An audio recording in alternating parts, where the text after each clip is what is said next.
Hello, it's a pretty lovely good morning from here in Delhi. Hope as always each one of you are fine, happy and of course in fine spirits. तो बेटा start करेंगे end S 19। सबको मालूम है कि end S 19 का जहाँ तक सवाल है इसका ताल्लुक जो है वो एम्प्लॉय बेनिफिट से है और इसके पहले के लेवल पे आपने एग्जिस्टिंग अकाउंटिंग स्टैंडर्ड AS 15 भी करा था जिसका कि ताल्लुक एम्प्लॉय बेनिफिट से था। एनीवे अब जहाँ तक इस पर्टिकुलर स्टैंडर्ड का सवाल है, अगर इसका ताल्लुक एम्प्लॉय बेनिफिट से है तो सबसे पहले तो हमें मालूम होना चाहिए कि एम्प्लॉय बेनिफिट्स बेसिकली होते क्या हैं। बेटे एम्प्लॉय बेनिफिट्स का सिंपल वर्ड्स में मतलब क्या है? एक ऑर्गेनाइजेशन है जब वो अपने एम्प्लॉय को किसी भी फॉर्म में कंपनसेट करता है, अपने एम्प्लॉय को किसी भी फॉर्म में कंपनसेट करता है और ये कंपनसेशन वो सैलरी और उनकी वेजेस के अलावा, एक एम्प्लॉय को उनकी सैलरी और वेजेस के अलावा एक ऑर्गेनाइजेशन के द्वारा, एक एंटिटी के द्वारा किसी भी फॉर्म में कंपनसेशन दी जाती है। जब मैं किसी भी फॉर्म में कंपनसेशन दी जाती है बोल रहा हूँ तो इसका मतलब है कि कंपनसेशन वो कैश में भी हो सकती है और नॉन कैश में भी हो सकती है। तो पहले तो एम्प्लॉय बेनिफिट्स का मतलब आपको समझ में आना चाहिए। एम्प्लॉय बेनिफिट्स का मतलब है सैलरी और वेजेस के अलावा एक एंटिटी अपने एम्प्लॉय को किसी भी फॉर्म में अगर कंपनसेट करती है, पेमेंट करती है, चाहे कैश में हो चाहे नॉन कैश में हो। और क्यों करती है? क्योंकि एम्प्लॉय ने हमारे ऑर्गेनाइजेशन को सर्विसेज दी हैं। Is it clear to you और नॉट? तो अगर कोई आपसे पूछे कि एम्प्लॉय बेनिफिट्स बेसिकली क्या होते हैं तो आपका बड़ा स्ट्रेट फॉरवर्ड आंसर यहाँ पर होना चाहिए। एम्प्लॉय बेनिफिट्स का सिंपल वर्ड्स में मतलब है कि all forms of compensation, correct, whether in cash और non cash form which is paid by an entity to the employee, why? Because he has given the services to the entity. Correct. तो पहले तो employee compensation का मतलब आपको मालूम होना चाहिए।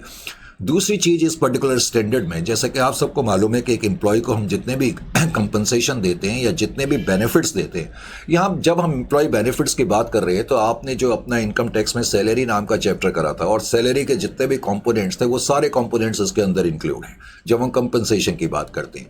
तो एम्प्लॉय को जो बेनिफिट्स दिए जाते हैं उन बेनिफिट्स को आप सबको मालूम है कि हम 4 पार्ट्स में डिवाइड करते हैं। एक तो हम कहते हैं कि शॉर्ट टर्म बेनिफिट्स होते हैं, short term benefits, correct. Short term benefits क्या होते हैं? सपोज मेरा ये करंट अकाउंटिंग ईयर है और ये मेरी रिपोर्टिंग डेट है, यानी कि मैं करंट अकाउंटिंग ईयर के बिल्कुल एंड में पहुंच चुका हूं। तो कोई भी ऐसा बेनिफिट जो मैंने रिपोर्टिंग डेट के अगले 12 महीने के अंदर अंदर अपने एम्प्लॉय को देना है, अगर कोई भी बेनिफिट मैंने अपने एम्प्लॉय को रिपोर्टिंग डेट के अगले 12 महीने के अंदर पे करना है तो that will be considered as short term benefits. उसके अलावा लॉन्ग टर्म बेनिफिट्स होते हैं। तो लॉन्ग टर्म बेनिफिट्स क्या होते हैं?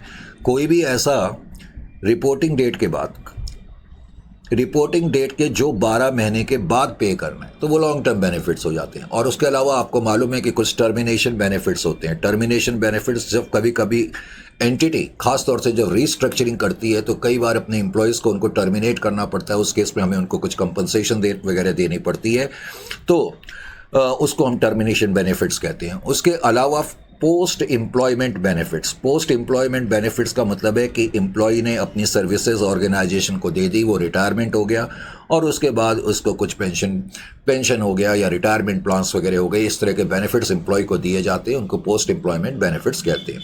अब जहाँ तक इस पर्टिकुलर स्टैंडर्ड का सवाल है, आप प्रैक्टिकल पोर्शन कहाँ से या केस स्टडी कहाँ से एक्सपेक्ट कर सकते हैं? शॉर्ट टर्म बेनिफिट से। एक तो शॉर्ट टर्म बेनिफिट्स के अंदर भी हम बाद में देखेंगे कि जो शॉर्ट टर्म बेनिफिट्स होते हैं, भाई शॉर्ट टर्म बेनिफिट्स क्या होते हैं? एक तो एक एम्प्लॉय को जो नॉर्मल रेगुलर पेमेंट्स दी जाती है। रेगुलर पेमेंट का मतलब एक पर्टिकुलर अंतराल के बाद जो उसको पेमेंट दी जाती है, जैसे हर महीने में उसको वेजेस या सैलरी दी जाती है, ये रेगुलर पेमेंट्स होती हैं।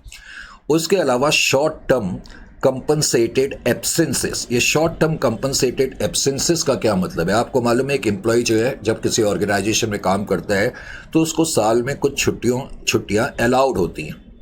मैं यहाँ सैटरडे और संडे की बात नहीं कर रहा, क्योंकि जनरली जो गवर्नमेंट एम्प्लॉयज़ होते हैं सैटरडे संडे की तो उनकी छुट्टी होती ही होती है, यानी कि साल में 52 वीक्स होते हैं। तो जो साल में 52 वीक्स होते हैं और 52 में से 2 दिन तो उनको वैसे ही नहीं आना, सैटरडे संडे, तो इसका मतलब है एक साल में उनको 104 दिन तो वैसे ही नहीं आना है। ये तो खैर वैसे ही है छुट्टियाँ सैटरडे संडे की। उसके अलावा कुछ कंपनीज की पॉलिसी होती है, वो अपने एम्प्लॉयज़ को ये राइट देती है जिसको हम लीव इंटाइटलमेंट बोलते हैं। मान लेते हैं कंपनी की पॉलिसी है कि साल में आपको 30 छुट्टियां लेने का हक है, यानी कि इन छुट्टियों के अलावा आपको 30 छुट्टियां लेने का हक है, इनको हम एनुअल लीव्स होते हैं। इसी तरह से बहुत सी एंटिटी सिक लीव्स देती हैं, कुछ मेडिकल लीव्स वगैरह भी देती है, करेक्ट।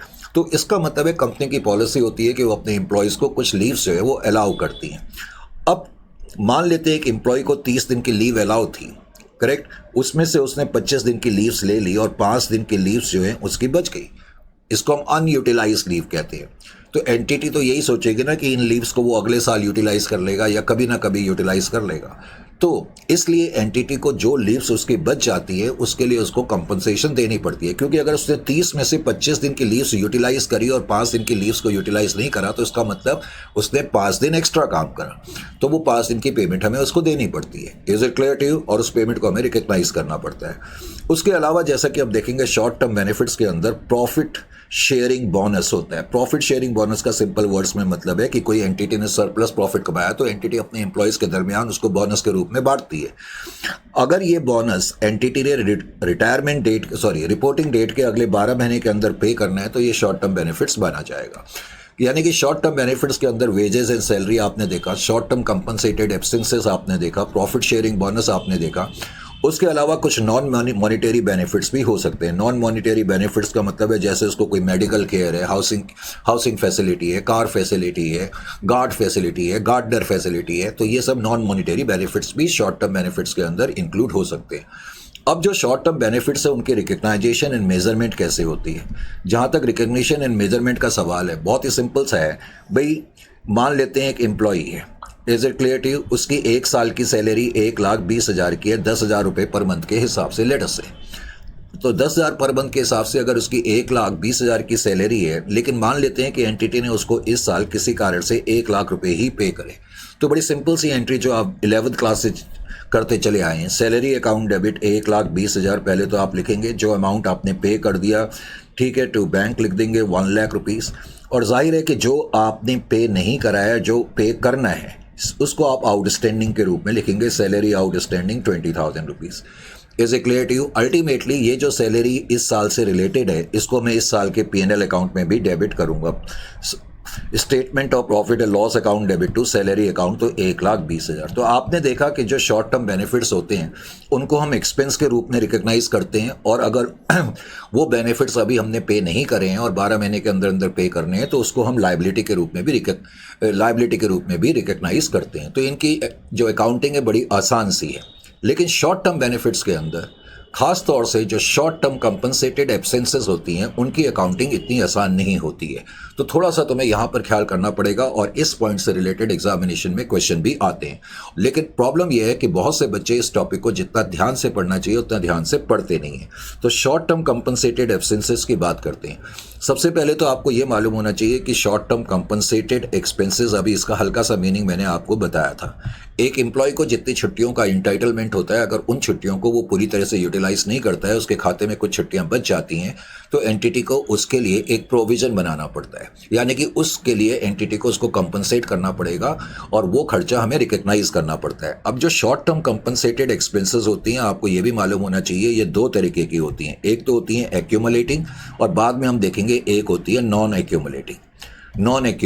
अब ये एक्यूमुलेटिंग और नॉन एक्यूमुलेटिंग का मतलब क्या होता है? मान लेते हैं कोई एम्प्लॉय किसी ऑर्गेनाइजेशन में काम कर रहा है और उसको 30 दिन की छुट्टियां अलाउड है। मैं बार बार कह रहा हूँ, ये जो 30 दिन की छुट्टियां अलाउड हैं, इसका मतलब है जो नॉर्मल छुट्टियां होती हैं सैटरडे संडे की, जो ऑफिशियल गेजेटेड हॉलीडेज होते हैं, उनके अलावा 30 दिन की छुट्टियों का उसको हक है।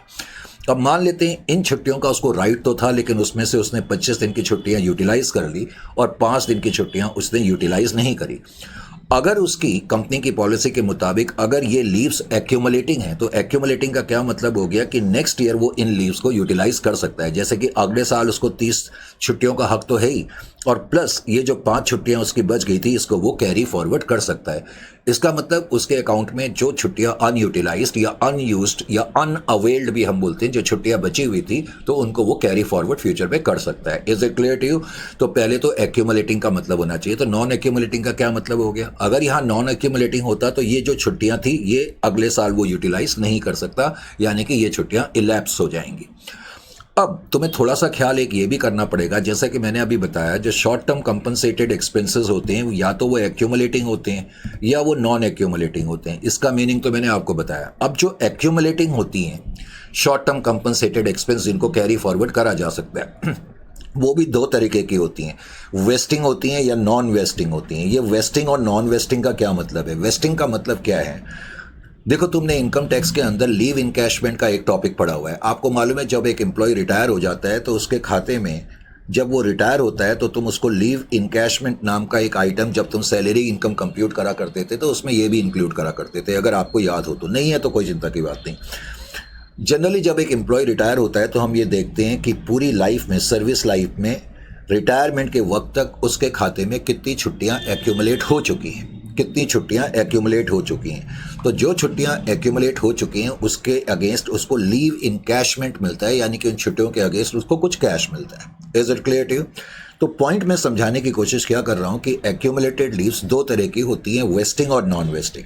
वेस्टिंग का क्या मतलब है कि उसके खाते में जितनी भी छुट्टियां एक्यूमुलेटेड हो चुकी हैं उसके अगेंस्ट उसको पेमेंट मिलेगी, कैश मिलेगा। और नॉन वेस्टिंग का मतलब है उसके अगेंस्ट उसको पेमेंट नहीं मिलेगी। Is it clear to you? It is as simple as that. तो ये तमाम चीज़ों को देखने के बाद अब हम थोड़ा सा एक केस स्टडी को पिकअप करते हैं। मैंने कहा इस टॉपिक से रिलेटेड एग्जामिनेशन में क्वेश्चन आए हुए हैं। पहला पॉइंट है कि T1 लिमिटेड नाम की कोई कंपनी है और उसका कोई एम्प्लॉय है और उस एम्प्लॉय को 30 दिन की छुट्टियों का हक है। He is allowed 30 days leaves per year. Question में आगे ये भी लिखा हुआ है कि उसकी पूरी साल की सैलरी जो है वो 27 लाख रुपए की है। आगे कह रहा है employee is expected to work 5 days a week. मैंने अभी तुम्हें बताया जनरली कोई भी एम्प्लॉय होता है वो वीक में 5 दिन ही काम करता है, खास तौर से अगर वो गवर्नमेंट एम्प्लॉय हो। करेक्ट? एक वीक में 7 डेज होते हैं और सैटरडे संडे उसको छुट्टी होती है, तो इसलिए जो वर्किंग वीक है वो 5 दिन का है। इसका मतलब 2 दिन तो उसको वैसे ही नहीं आना है एक वीक में, और साल में 52 वीक्स होते हैं तो 52 इंटू 2, इसका मतलब 104 दिन तो उसको वैसे ही नहीं आना है। यानी कि अगर मैं ये कहूँ कि ईयर 365 का है तो 365 में से 52 इंटू 2, 104 दिन तो उसको वैसे ही नहीं आना। बात समझ में आई? 104 दिन तो उसको वैसे ही नहीं आना है। अच्छा जी, आगे कह रहे हैं क्वेश्चन में ही टुक 20 डेज ऑफ लीव्स इन 24-25। पहले तो ये देखो कि उसको कितनी छुट्टियों का हक था। सर 30 छुट्टियों का उसको हक था। 30 में से उसने कितनी छुट्टी ले ली? 20 छुट्टी ले ली। तो 30 में से उसने 20 छुट्टियां तो ले ली, इसका मतलब 10 छुट्टियां उसके खाते में बच गई। आगे कह रहे हैं his leaves are accumulating and assume year to be 365 days. अब बेसिकली मुझे करना क्या है? मुझे बेसिकली इस क्वेश्चन में ये देखना है कि जो 10 दिन की छुट्टियां उसकी बच गई, उन 10 दिन की छुट्टियों के लिए मैं उसको कितना कंपनसेट करूंगा। बेसिकली मुझे ये बताना है। Is it clear to you? अब तुम कैसे बताओगे? 10 छुट्टियां उसके खाते में बच गई तो कैसे तुम देखोगे कि इन 10 छुट्टियों के लिए आपने कितनी पेमेंट देनी है? इसके लिए तुम्हें क्या देखना पड़ेगा कि इस एंटिटी का अपने एम्प्लॉय के ऊपर एक दिन का खर्चा कितना आ रहा है। एक दिन का जो भी खर्चा आ रहा है, अगर तुम्हें वो फिगर पता लग जाती है तो तुम 10 दिन को उससे मल्टीप्लाइड कर दोगे। जो फिगर आएगी वो ये बताएगी कि तुमने एम्प्लॉय को इतनी कंपनसेशन देनी है 10 दिन के खिलाफ। Is it clear to you? It is as simple as that. तो इसका मतलब मुझे करना क्या होगा? मुझे एक दिन का खर्चा निकालना पड़ेगा। एक एंटिटी का अपने एम्प्लॉय के ऊपर एक दिन का खर्चा कितना आ रहा है। यहाँ एक दिन के खर्चे से मतलब है कि एक एंटिटी जो अपने एम्प्लॉय को पूरे साल में सैलरी दे रही है, जो कि 27 लाख रुपए की सैलरी दे रही है। अब एक दिन का खर्चा अगर एंटिटी देखना चाहे या एक दिन की उसकी सैलरी देखना चाहे तो कैसे देखेंगे आपके हिसाब से? आपके हिसाब से सर 365 डेज से डिवाइड कर दो। 365 से क्यों कर दें भाई? क्योंकि 365 डेज तो हैं साल में, इसमें तो कोई डाउट नहीं है। लेकिन 365 में से मैंने कहा साल में पहले तो 52 वीक्स होते हैं, नहीं भी होते हैं तो हमें लेने 52 वीक्स ही हैं। किसी ईयर में 51 वीक्स भी हो सकते हैं, लेकिन अकाउंट्स में हमें लेने 52 वीक्स ही होते हैं। अब 2 दिन तो उसको हर वीक में वैसे ही नहीं आना, सैटरडे संडे, तो 104 दिन तो उसको वैसे ही नहीं आना है। और कंपनी ने उसको कहा हुआ है कि 30 दिन की छुट्टियां तो हमने तुम्हें वैसे ही अलाउ करके रखी हुई है, यानी कि 365 में से इतने दिन 134 डेज तो उसको वैसे ही नहीं आना है। तो इसका मतलब इफेक्टिवली वो ऑर्गेनाइजेशन में एक दिन में 231 दिन लॉजिकली उसको आना चाहिए। इसका मतलब ये 27 लाख रुपए उसको जो मिल रहे हैं वो 231 दिन के मिल रहे हैं। बात समझ में आई? 231 डेज की पेमेंट उसकी 27 लाख की है, तो एक दिन की पेमेंट निकालने के लिए 27 लाख को तुम 231 से पहले तो डिवाइड कर दोगे। अब डिवाइड कर करके ये जो भी फिगर आ जाएगी शायद 11,688 के करीब आएगी। अगर मैं गलत भी हूँ तो कोई प्रॉब्लम नहीं, पहले आप यहाँ समझ लो। तो एक दिन का खर्चा उसका इतना पड़ रहा है।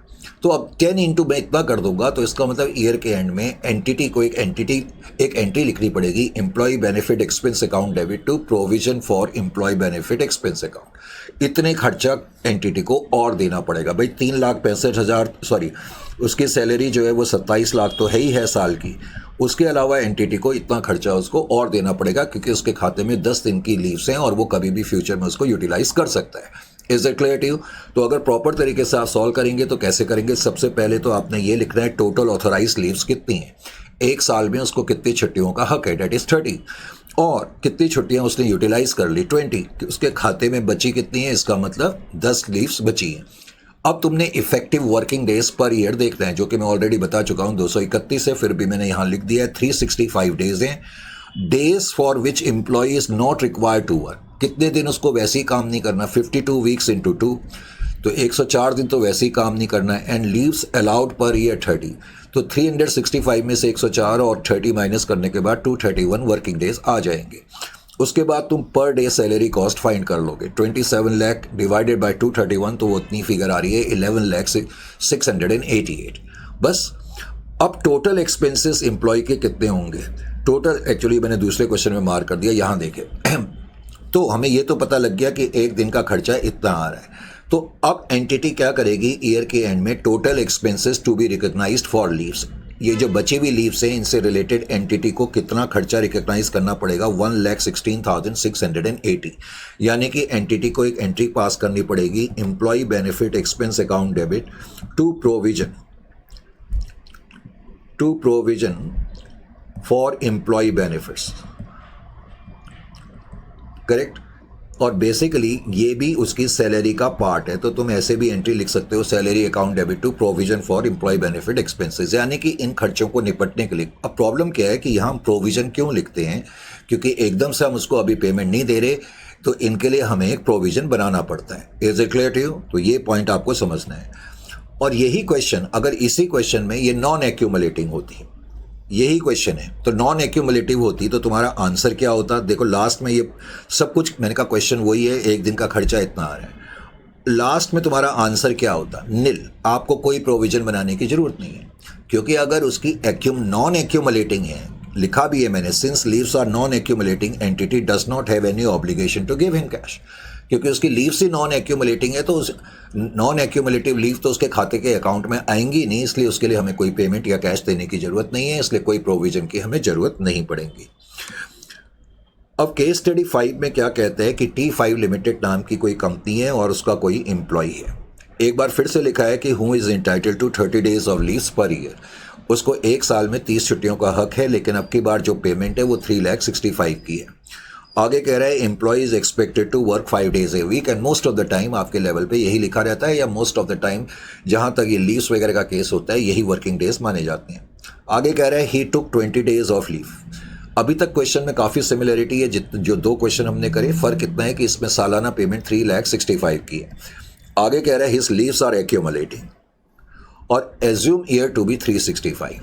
अब इस क्वेश्चन में दो पार्ट में उसने पूछा है तुमसे। पहला पार्ट तो ये कह रहा है कि अगर employee is expected to utilise 6 days of leaves in the next financial year, अगर एंटिटी को लगता है कि एम्प्लॉय जो उसके खाते में छुट्टियां बच गई हैं उसमें से 6 छुट्टियां फ्यूचर में जो है वो यूटिलाइज करेगा, तो तब आपको कितना प्रोविजन बनाना है। एक तो क्वेश्चन ये पूछ रहा है। दूसरा क्वेश्चन ये है कि if it is payable in cash in the next financial year, यानी कि अगर नेक्स्ट फाइनेंशियल ईयर में ही इन बची हुई छुट्टियों के खिलाफ हमने उसको कैश देना है। पहले हम फर्स्ट पार्ट को सॉल्व करेंगे। पार्ट 1 को सॉल्व करने के लिए सबसे पहले तो आप यही लिखेंगे कि एक साल में उसको कितनी छुट्टियों का हक है, 30 में से 20 छुट्टियां उसने ले ली हैं, तो अनयूटिलाइज्ड लीव को अनयूज्ड लीव्स भी कहते हैं, अनअवेल्ड लीव्स भी कहते हैं। अनअवेल्ड, एक अवेल्ड होता है, एक अनअवेल्ड, जो उसने अवेल नहीं करी।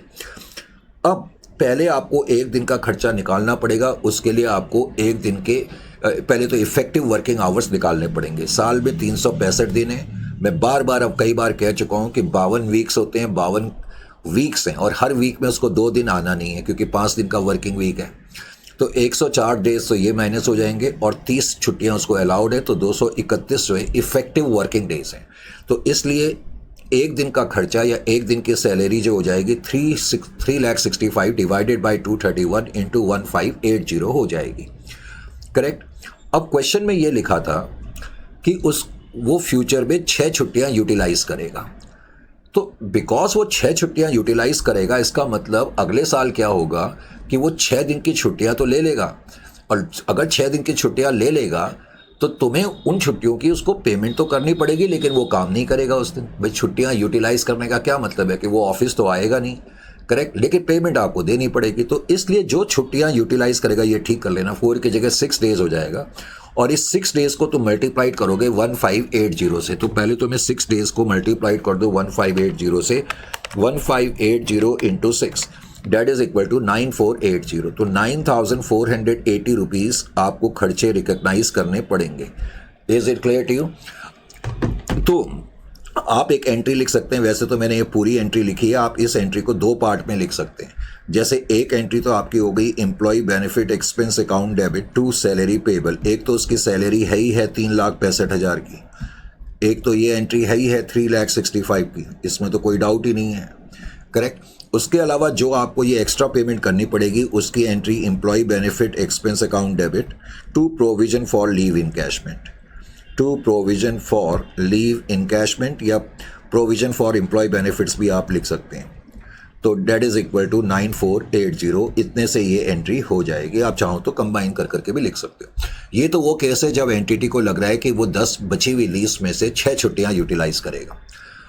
अब दूसरे पार्ट में क्या था कि अगर ये जो बची हुई लीव्स हैं इनकी पेमेंट हमें अगले साल करनी है, तो इनडायरेक्टली इसका मतलब ये हो गया कि एंटिटी की पॉलिसी है कि आपके खाते में जितनी भी छुट्टियां बची हैं उसकी पेमेंट हमने आपको करनी ही करनी है, यानी कि 10 की 10 लीव्स के खिलाफ आपको पेमेंट करनी है।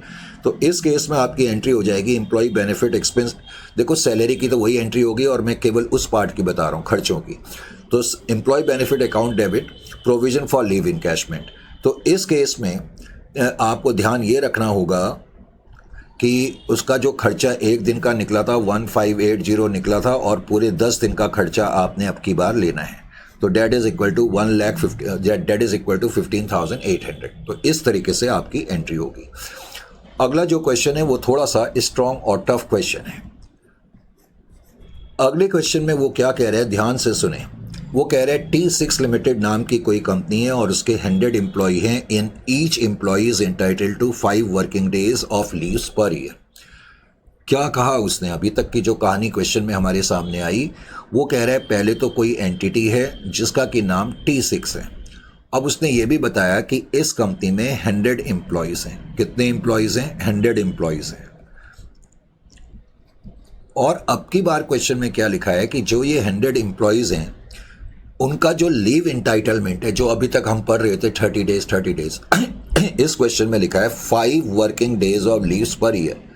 तो कंफ्यूज कर, बड़े स्टाइल से क्वेश्चन की लैंग्वेज है और कंफ्यूज करने के लिए तुम्हें लिखा हुआ है। कहीं तुम ये सोचो कि एक वर्किंग डेज जो है वो 5 डेज का है। क्या कह रहा है? एम्प्लॉय को 5 दिन की छुट्टियों का हक है, यानी कि साल में अब की बार 30 नहीं केवल 5 छुट्टियां ले सकते हैं। 100 एम्प्लॉयज़ हैं, ऑफ कोर्स जो उनकी नॉर्मल छुट्टियां हैं मैं उनके अलावा की बात कर रहा हूं, तो 5 दिन की छुट्टियां उनको अलाउड है, ये कंपनी की पॉलिसी है। आगे क्वेश्चन में एक इंपॉर्टेंट लाइन लिखी है कि जो अनयूज्ड लीव्स हैं, जो अनयूज्ड लीव्स हैं, क्वेश्चन क्या कह रहा है कि अनयूज्ड लीव्स, अगर उनकी कुछ लीव्स बच जाती हैं can may be carry forward for 1 year, लेकिन हम उसको 1 साल तक ही कैरी फॉरवर्ड कर सकते हैं। कभी कभी क्वेश्चन में या कंपनी की पॉलिसी इस तरह की होती है और क्वेश्चन में इस तरीके से दिया रहता है। यानी कि 100 एम्प्लॉयज़ हैं, अब 100 एम्प्लॉयज़ में से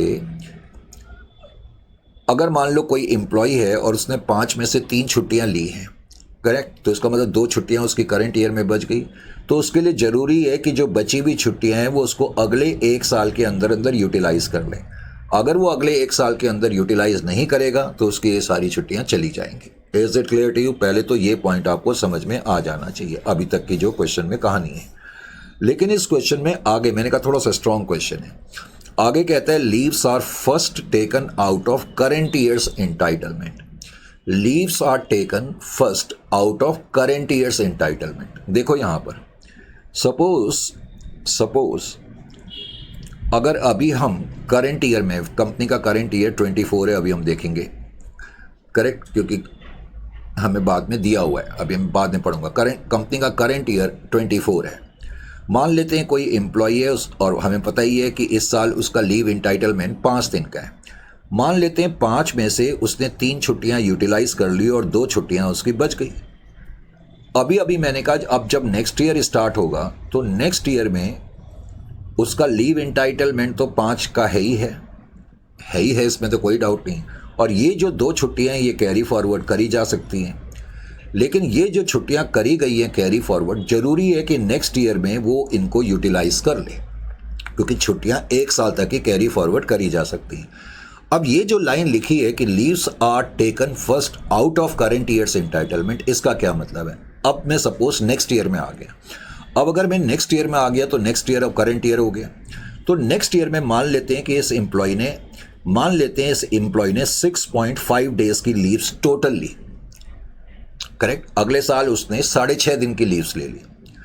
अब 6.5 दिन की लीव्स उसने ले ली, तो आप कैसे इसको कैलकुलेट करेंगे? हम ये मानेंगे कि पहले जो करंट ईयर की लीव्स हैं, यानी कि 25 में जो उसको 5 दिन की लीव्स एंटाइटल्ड थी, उसमें से उसने 5 दिन यूटिलाइज करे।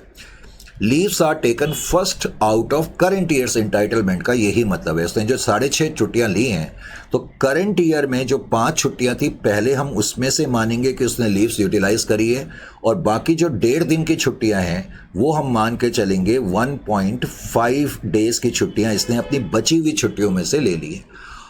अब ये जो बची हुई छुट्टियां 2 थी, उसमें से उसने 1.5 छुट्टियां यूटिलाइज कर ली, तभी तो टोटल 6.5 लीव्स उसने यूटिलाइज करी हैं। अब जो 0.5 उसकी लीव्स बच गई हैं, अब ये लीव्स खत्म हो जाएंगे, क्योंकि 1 साल गुजर जाएगा और 1 साल तक ही इनको कैरी फॉरवर्ड करा जा सकता था। समझ में आया? तो पहले तो इस लाइन का मतलब समझ में आना चाहिए कि leaves are taken first out of current year's entitlement and then out of any balance brought forward from previous year, और उसके बाद हम मान के चलेंगे कि जो प्रीवियस ईयर की बची हुई छुट्टियों में से थी, उसमें से छुट्टियां यूटिलाइज करी। जब इस तरह की पॉलिसी होती है तो हम कहते हैं ये लीफो बेस पर छुट्टियां यूटिलाइज करी जा रही हैं। लीफो बेस का मतलब last in first out. Is it clear to you? Last in first out, यानी कि जो बाद में आई हैं, क्योंकि 2 छुट्टियां तो पहले से ही थी, बाद में छुट्टियां 5 आई उसके खाते में, तो इस तरह पहले जो बाद में आई है उनका यूटिलाइजेशन माना जाएगा, और जो पहले से बची हुई छुट्टियां थी उनका यूटिलाइजेशन बाद में माना जाएगा। खैर, मेन पॉइंट आपको समझ में आना चाहिए कि अगले साल जब वो छुट्टियां यूटिलाइज करेगा, तो अगले साल में जो इंटाइटल्ड लीव्स हैं 5, पहले उसमें से यूटिलाइज करेगा, और जो ब्रॉड फॉरवर्ड छुट्टियां हैं फिर उसमें से यूटिलाइज कर सकता है। अब आगे उसने ये भी दिया कि as a 31/3/2004 the average unused entitlement is 2 days.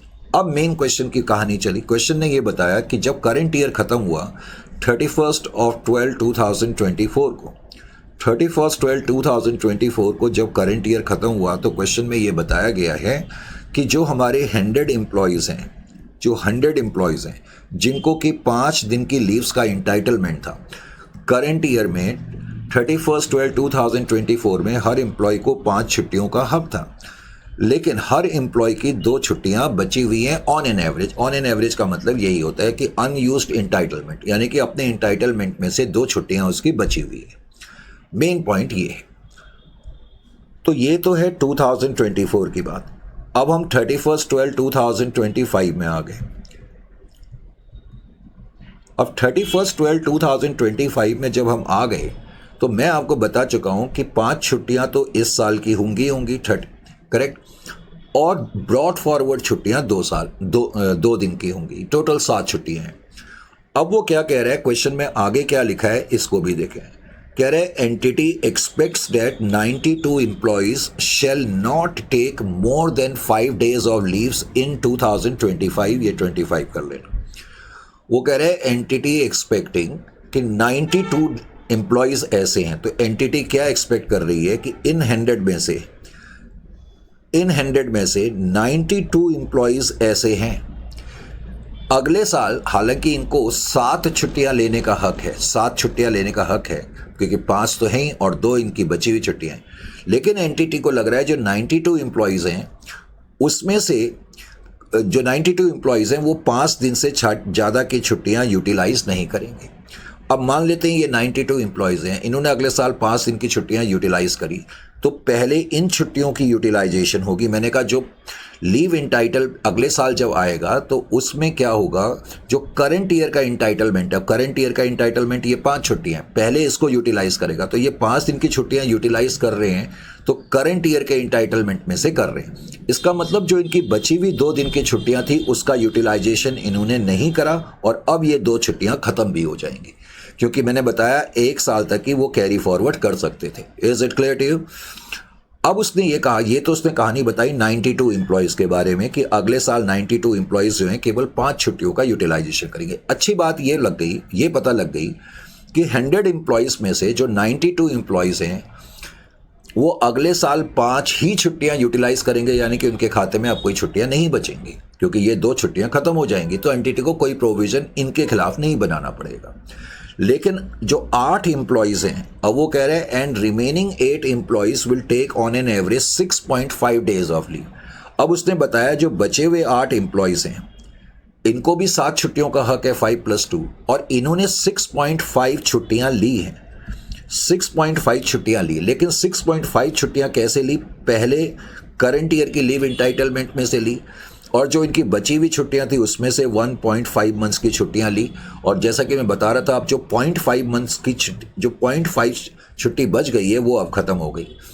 Point ये है कि केवल 8 एम्प्लॉयज़ ऐसे हैं 100 में से जो आने वाले साल में अपनी बची हुई लीव्स, इनकी 2 लीव्स बची हुई थी, इनकी भी 2 लीव्स बची हुई थी, तो इनकी जो बची हुई 2 लीव्स थी, इन 2 लीव्स में से इन्होंने कुछ भी यूटिलाइज नहीं करा 92 ने तो।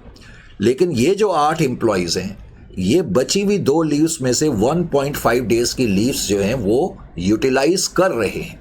इसका मतलब केवल 8 एम्प्लॉयज़ ऐसे हैं जो फ्यूचर में अपनी बची हुई छुट्टियों को यूटिलाइज करेंगे, और हर एम्प्लॉय 1.5 डेज की लीव्स को यूटिलाइज करेगा।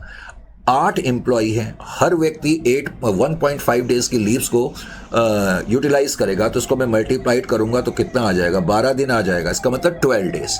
तो जो 12 डेज हैं उनके लिए मुझे प्रोविजन बनाना पड़ेगा। ये तुम्हें क्वेश्चन समझना होगा। तो यही मैंने यहाँ पर लिखा भी है कि टोटल नंबर ऑफ एम्प्लॉयज़ 100 हैं। पहले तो यहाँ पर ध्यान से देखें, और उनके खाते में 2 छुट्टियाँ हैं, तो टोटल एक्यूमुलेटेड लीव्स 200 हैं। लेकिन 100 में से, जैसा कि मैं बता रहा था, 92 एम्प्लॉयज़ ऐसे हैं जो नेक्स्ट ईयर में केवल 5 डेज़ की लीव अवेल करेंगे। इसका मतलब 92 एम्प्लॉयज़ ऐसे हैं वो अपनी एक्यूमुलेटेड लीव्स अगले साल यूज़ नहीं करेंगे, तो उनकी लीव्स तो ख़त्म हो गई, इसलिए उनके खिलाफ मुझे कोई प्रोविज़न बनाने की ज़रूरत नहीं है। अब 100 एम्प्लॉय में से 8 एम्प्लॉयज़ ऐसे हैं जो आने वाले साल में 6.5 डेज़ की लीव्स यूटिलाइज करेंगे। अब एम्प्लॉयज़ जो हैं, इसका मतलब उन्होंने 1.5 डेज़ की लीव्स को यूटिलाइज करा है, तो 1.5 डेज़ की लीव्स के लिए तुम्हें प्रोविजन बनाना पड़ेगा। तो total utilisation of accumulated leaves in the next current year, तो एक्यूमुलेटेड लीव्स 2 थी और उसमें से 1.5 डेज़ की लीव्स यूटिलाइज हो रही हैं फ्यूचर में। तो 8 एम्प्लॉयज़ इंटू 1.5 डेज़, तो 12 डेज़ बनते हैं टोटल। अब 12 days into per day salary, क्योंकि क्वेश्चन में पर डे सैलरी दी नहीं है, तुम ऐसे ही आंसर लिखोगे कि एंटिटी जो प्रोविजन बनाएगी 31/12/2024 को, वो इतना प्रोविजन होगा 12 days into per day salary. Is it clear to you? तो इस तरीके से इस क्वेश्चन को करा जाए। केस स्टडी 7 में क्या कहते हैं? T7 लिमिटेड नाम की कोई कंपनी है, करेक्ट? T7 लिमिटेड नाम की कंपनी है, and it did not provide for 12% provident fund contribution. इन्होंने प्रोविडेंट फंड कंट्रीब्यूशन, तुम्हें मालूम है, अब सैलरी में ये सब चीज़ें आप पढ़ चुके हो, तुम्हें मालूम है कि जब एक एंटिटी अपने एम्प्लॉयज़ के लिए प्रोविडेंट फंड स्कीम ओपन करती है तो उसमें एंटिटी को भी कुछ कंट्रीब्यूट करना पड़ता है और एम्प्लॉय भी कुछ कंट्रीब्यूट करता है, इसमें तो कोई डाउट नहीं है। तो वो क्या कह रहा है कि एंटिटी जो T7 लिमिटेड की है उसने जो 12% का प्रोविडेंट फंड में कंट्रीब्यूशन करना था वो नहीं करा है। आगे क्वेश्चन में ये भी कह रहा है कि auditor of the company wants it to be provided, और ऑडिटर ने जब कंपनी के अकाउंट्स को चेक करे और उसको पता लगा कि एंटिटी ने प्रोविडेंट फंड में कंट्रीब्यूट नहीं करा है, तो ऑडिटर चाहता है कि एंटिटी कंट्रीब्यूट करे, लेकिन कंपनी का मैनेजमेंट क्या कह रहा है? Management states that as and when employee availed leave encashment the provident contribution was made. अब मैनेजमेंट कंपनी का अपनी दलील दे रहा है, वो कह रहा है जब भी एम्प्लॉय रिटायर होंगे, करेक्ट, या जब भी लीव का इनकैशमेंट करेंगे तब एंटिटी क्या बोलते हैं 12% कंट्रीब्यूट कर देती है। इसका मतलब मैनेजमेंट कह रहा है हम कंट्रीब्यूट तो करते हैं, लेकिन हम हर साल नहीं करते, जब हम लीव इनकैशमेंट देते हैं हम तब करते हैं। तो आगे कह रहा है company further contents that, contents का मतलब है क्लेम करना, कंपनी ये क्लेम कर रही है कि this is the correct treatment as it is not sure when the employee will take the leave encashment. Entity कह रही है ऐसा हम इसलिए करते हैं क्योंकि हमें पता नहीं लगता एम्प्लॉय कब अपनी लीव्स को इनकैश करेंगे। तो आंसर वैसे आपको पता ही है, लेकिन कंपनी की ये पॉलिसी गलत मानी जाएगी क्योंकि कंपनी को हर साल जो है अपना कंट्रीब्यूशन कंट्रीब्यूट करना चाहिए। Entity should recognise and measure the expected cost of accumulated leaves as the additional amount that entity expects to pay as a result of unutilised amount. Contention of the auditor correct है, लेकिन company का contention गलत है। Is a clear, company को हर साल जो है employ provident fund में कंट्रीब्यूट करना चाहिए। तो शॉर्ट टर्म बेनिफिट्स में कुछ इस तरीके के क्वेश्चन आते हैं शॉर्ट टर्म कंपनसेटेड एक्सपेंसेस में से, और इस तरह के टॉपिक्स आपको शायद ही कोई कराएगा। Is it clear to you? अब अगला पॉइंट आपने क्या नोट करना है, अगले पॉइंट का ताल्लुक प्रॉफिट शेयरिंग बोनस से है। तो बड़े स्टार्ट करेंगे प्रॉफिट शेयरिंग बोनस, करेक्ट। अब जहां तक प्रॉफिट शेयरिंग बोनस का सवाल है, प्रॉफिट शेयरिंग बोनस का ये जो टॉपिक है, इससे पहले शॉर्ट टर्म बेनिफिट्स के अंदर हमने शॉर्ट टर्म कंपनसेटेड एक्सपेंसेस की बात करी, और अब शॉर्ट टर्म कंपनसेटेड एक्सपेंसेस के अलावा प्रॉफिट शेयरिंग बोनस की बात करेंगे। आपको मालूम है एक एंटिटी जब सरप्लस प्रॉफिट कमाती है तो कंपनी अपने एम्प्लॉयज़ को बोनस देती है। अब ये कंपनी की पॉलिसी भी हो सकती है और कंपनी का ट्रेडिशन भी हो सकता है, करेक्ट। दोनों ही सिचुएशन में कंपनी को फिर बोनस अपने एम्प्लॉय को देना पड़ता है।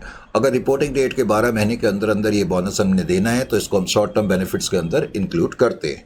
तो इसके अंदर कुछ इस तरीके के क्वेश्चन आप फेस कर सकते हैं। इसमें कह रहे हैं केस स्टडी 8 में कह रहे हैं T8 लिमिटेड नाम की कोई कंपनी है और उसने जो बोनस दिया 0.03% का बोनस दिया to each of its workers who serve the entity throughout the year, जिन्होंने throughout the year entity को सर्व करा हुआ है। Is it clear to you?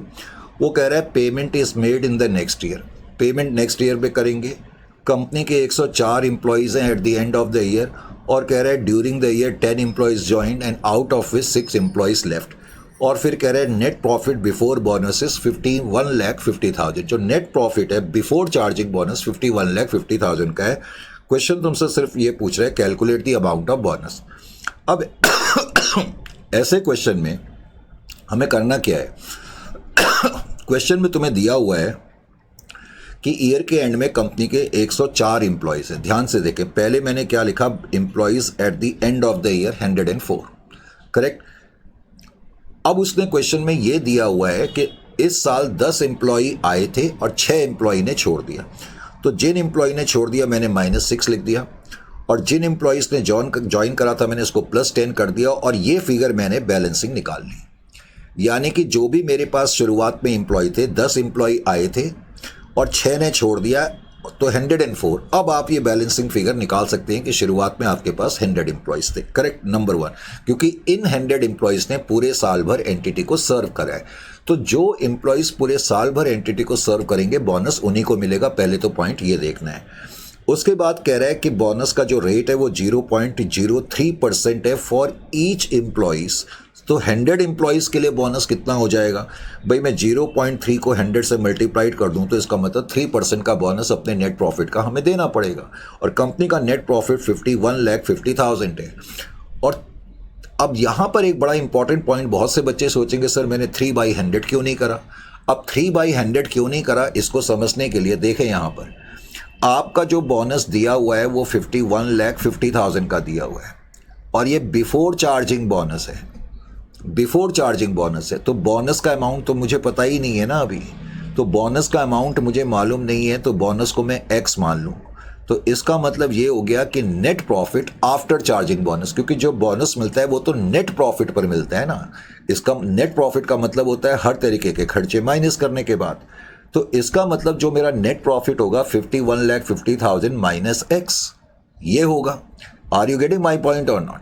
तो मेरा जो नेट प्रॉफिट होगा वो तो ये होगा। अगर मैंने बोनस का अमाउंट एक्स मान लिया तो मेरा नेट प्रॉफिट जो होगा वो 51,50,000 माइनस एक्स होगा। अब इसका 3% मुझे बोनस देना है, तो 3% जब मैं कंप्यूट करूंगा तो 3% ऑफ 51,50,000 माइनस एक्स, ये तो हो गया बोनस का अमाउंट, और बोनस को हमने एक्स माना था। तो एक तो तरीका ये है कि आप ऐसे सॉल्व कर लें, लेकिन ऐसे सॉल्व करने में टाइम लगता है। तरीका तो वैसे ये है, आप ऐसे सॉल्व कर सकते हैं, और अदरवाइज आप सीधा ऐसे कर लें कि 51,50,000 आपका प्रॉफिट है, is it clear to you, into 3% है तो 3/103 कर लें, आंसर आपका वही आ जाएगा। Is it clear to? चाहे आप ऐसे सॉल्व करें चाहे ऐसे कर लें, तो आपका आंसर ये आ जाएगा 1,50,000।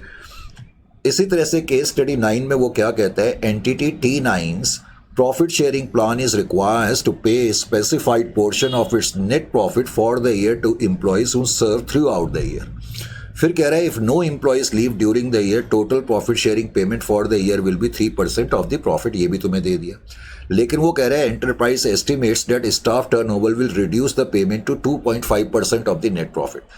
कंपनी की पॉलिसी ये है कि जितने भी एम्प्लॉय साल भर रहेंगे उनको हम 3% का बोनस देंगे, लेकिन कंपनी ने एस्टिमेट करा तो पता लगा कि कुछ एम्प्लॉय छोड़ेंगे, जिसकी वजह से हमें 2.5% का बोनस देना पड़ेगा। तो इसका मतलब एंटिटी को बोनस 2.5% का ही देना पड़ेगा। वो फिर केस स्टडी 10 में कहता है कि T10 लिमिटेड नाम की कोई ट्रेडिंग कंसर्न है और उसकी बिजनेस प्रैक्टिस है अपने एम्प्लॉयज़ को, बिजनेस की प्रैक्टिस है, पॉलिसी नहीं है, प्रैक्टिस का मतलब ट्रेडिशन है, कस्टम है, एम्प्लॉयज़ को बोनस देना। However, the entity does not want to make a provision for such expense as it is not a legal obligation। तो इस साल हो सकता है कंपनी का इरादा बोनस देने का ना हो, तो कंपनी ने कोई प्रोविजन बोनस के लिए नहीं बनाया।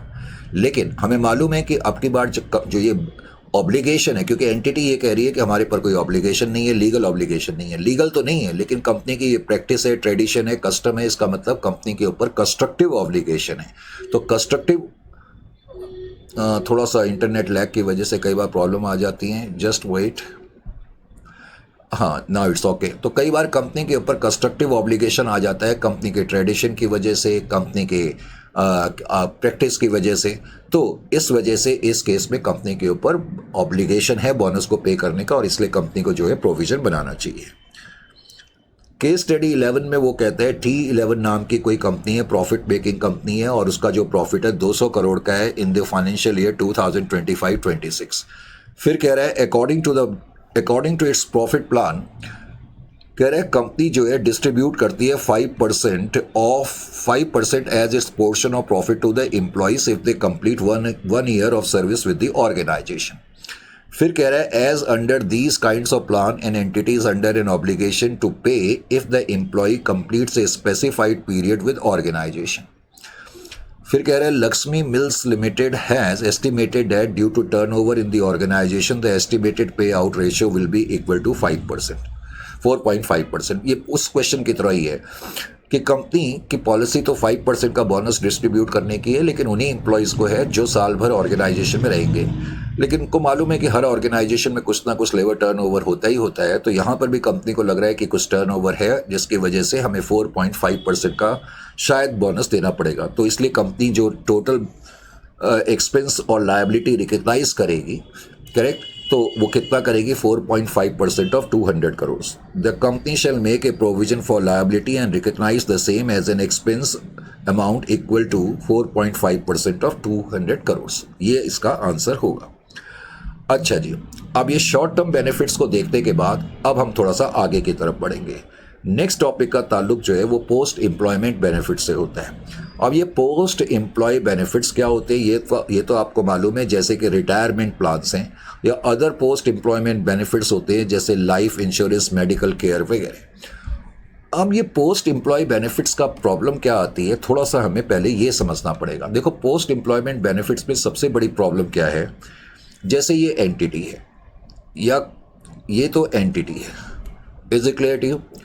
अब मान लेते हैं कि एम्प्लॉयज़ जो हैं इस एंटिटी में मोस्टली 30 ईयर्स की सर्विस करते हैं। अब 30 साल की सर्विस तो एम्प्लॉय ने करी है, 30 ईयर्स, और 30 साल की सर्विस के बाद एंटिटी उनको पोस्ट एम्प्लॉयमेंट बेनिफिट्स दे रही है, जैसे पेंशन प्लान है, लाइफ इंश्योरेंस है, मेडिकल केयर वगैरह जो भी है। अब हालांकि ये बेनिफिट्स कंपनी रिटायरमेंट के बाद देगी, आफ्टर रिटायरमेंट देगी, इसमें भी कोई डाउट नहीं है। अब ये थोड़ी है कि कंपनी इनको ये बेनिफिट्स रिटायरमेंट के बाद देगी। कंपनी रिटायरमेंट के बाद देगी तो इसका ये मतलब नहीं है कि हम इसकी अकाउंटिंग जो है 30 साल के बाद करें। देखो, ये बेनिफिट एम्प्लॉय को क्यों पहुंच रहे हैं? क्योंकि एम्प्लॉय ने 30 साल तक एंटिटी को सर्व करा है, ये हमें भूलना नहीं है। एम्प्लॉय ने एंटिटी को 30 साल तक सर्व करा है और उस सर्विसेज की वजह से एम्प्लॉय को ये बेनिफिट पहुंच रहे हैं। और मैचिंग कॉन्सेप्ट के मुताबिक उसने अगर इस साल काम करा है तो इस साल के काम की वजह से उसको ये रिटायरमेंट बेनिफिट जितने भी मिलेंगे उसमें कुछ बेनिफिट इस वजह से मिल रहे हैं क्योंकि इसने इस साल काम करा, इस साल काम करा, यानी कि प्रत्येक साल काम करा 30 साल तक, उसकी वजह से उसको ये रिटायरमेंट बेनिफिट्स मिल रहे हैं। पॉइंट इस तरह से समझना है।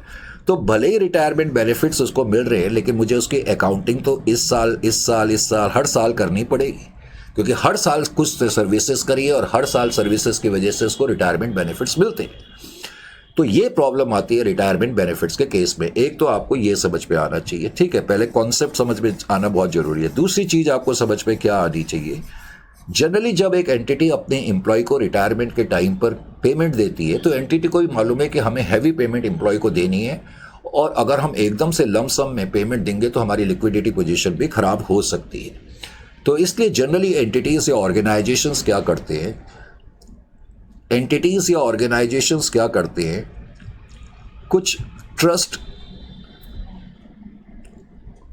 कुछ ऐसे ऑर्गेनाइजेशंस होते हैं जो इस तरह की स्कीम्स में स्पेशलाइज करते हैं, चाहे वो ट्रस्ट हो, चाहे वो प्रोविडेंट फंड्स हो, म्यूचुअल फंड्स हो, इस तरह के कुछ ऑर्गेनाइजेशंस होते हैं। मैं कहना क्या चाहता हूँ, जैसे एक एंटिटी है, उसको मालूम है कि उसने अपने एम्प्लॉय को रिटायरमेंट्स बेनिफिट देने हैं, तो एंटिटी ने एक ट्रस्ट से या एक म्यूचुअल फंड से या एक स्पेशलाइज्ड इंस्टीट्यूट से, आम बोलचाल की भाषा में आप एक स्पेशलाइज्ड इंस्टीट्यूट कह लो, उससे एक कॉन्ट्रैक्ट कर लिया। कॉन्ट्रैक्ट क्या कर लिया, एंटिटी ने कहा भाई ठीक है, हमने अपने एम्प्लॉयज़ को बेनिफिट देने हैं और 30 साल के बाद हम इनको बेनिफिट्स देंगे। तो हम ये चाहते हैं कि जितने साल एम्प्लॉय हमारे ऑर्गेनाइजेशन में रहेगा उतने साल उस एम्प्लॉय के, एक मान लेते हैं, एक पर्टिकुलर एम्प्लॉय की मैं बात कर लेता हूँ, मान लेते हैं E1 नाम का कोई एम्प्लॉय है। अब एंटिटी ने, चलो सिंप्लिसिटी के लिए हम मान लेते हैं, इस ट्रस्ट को ये कहा कि ये 10 ईयर्स तक हमारे ऑर्गेनाइजेशन में रहेगा, करेक्ट। तो हर साल एंटिटी क्या करेंगी, एंटिटी भी अपनी तरफ से कुछ कंट्रीब्यूट करेगी और एम्प्लॉय की सैलरी में से भी कुछ कंट्रीब्यूशन इस ट्रस्ट में आता रहेगा, इस फंड में आता रहेगा। इसको वैसे तो मैंने ट्रस्ट बोल दिया, वैसे ये फंड होते हैं, इस तरह के कुछ स्पेशलाइज्ड फंड का मतलब यहाँ कोई ऐसे फंड से नहीं है, यहाँ फंड का मतलब एक ऑर्गेनाइजेशन से। इस तरह के आजकल स्पेशलाइज्ड ऑर्गेनाइजेशंस हैं जो इस तरह की सर्विसेज एंटिटीज को देते हैं, और मोस्टली एंटिटीज जो है वो अब इन ऑर्गेनाइजेशन की सर्विसेज लेती है, उसमें एंटिटी को भी फायदा होता है। किस तरीके से आप देखेंगे, तो एंटिटी ने कहा भाई ये एम्प्लॉय 10 साल तक मिस्टर E1 नाम का एम्प्लॉय है, आइए ट्रस्ट से उन्हें कॉन्टेक्ट करा कि हम हर साल कुछ कंट्रीब्यूट करेंगे, कुछ एम्प्लॉय भी कंट्रीब्यूट करेगा। तो हर साल एंटिटी भी कुछ कंट्रीब्यूट कर रही है, एम्प्लॉय भी कंट्रीब्यूट कर रहा है। अब पॉइंट क्या है कि जब पहले साल एंटिटी ने कंट्रीब्यूट करा, कुछ एम्प्लॉयर ने कंट्रीब्यूट करा, तो इसके यहाँ पैसा, ट्रस्ट के पास पैसा आ गया, फंड के पास पैसा आ गया। अब एंटिटी को भी ये मालूम है कि 10 साल तक तो ये हमारे ऑर्गेनाइजेशन में रहेगा ही, और ट्रस्ट को भी मालूम है कि 10 साल तक जिस एम्प्लॉय के नाम ये स्कीम चल रही है वो 10 साल तक इस एंटिटी को सर्व करेगा। तो ट्रस्ट क्या करता है कि इन पैसे को, क्योंकि ये जो फंड होते हैं ये बड़े एक्सपर्ट लोगों का ग्रुप होता है जिनकी फाइनेंशियल एक्सपर्टीज या नॉलेज जो है बहुत हाई क्वालिटी होती है, ये बड़े एक्सपर्ट्स होते हैं फील्ड में। ये जो पैसा इनके पास जमा हो जाता है, इसको ये डिफरेंट पोर्टफोलियो में इन्वेस्ट करते हैं, करेक्ट। डिफरेंट पोर्टफोलियो, जब मैं वर्ड यूज़ करता हूं तो पोर्टफोलियो का मतलब यहां पर है कि इस डिवेंचर्स में, बॉन्ड्स में, या कुछ ऐसे प्लान्स में इन्वेस्ट करते हैं जहां से कुछ इनकम भी जनरेट होती रहे।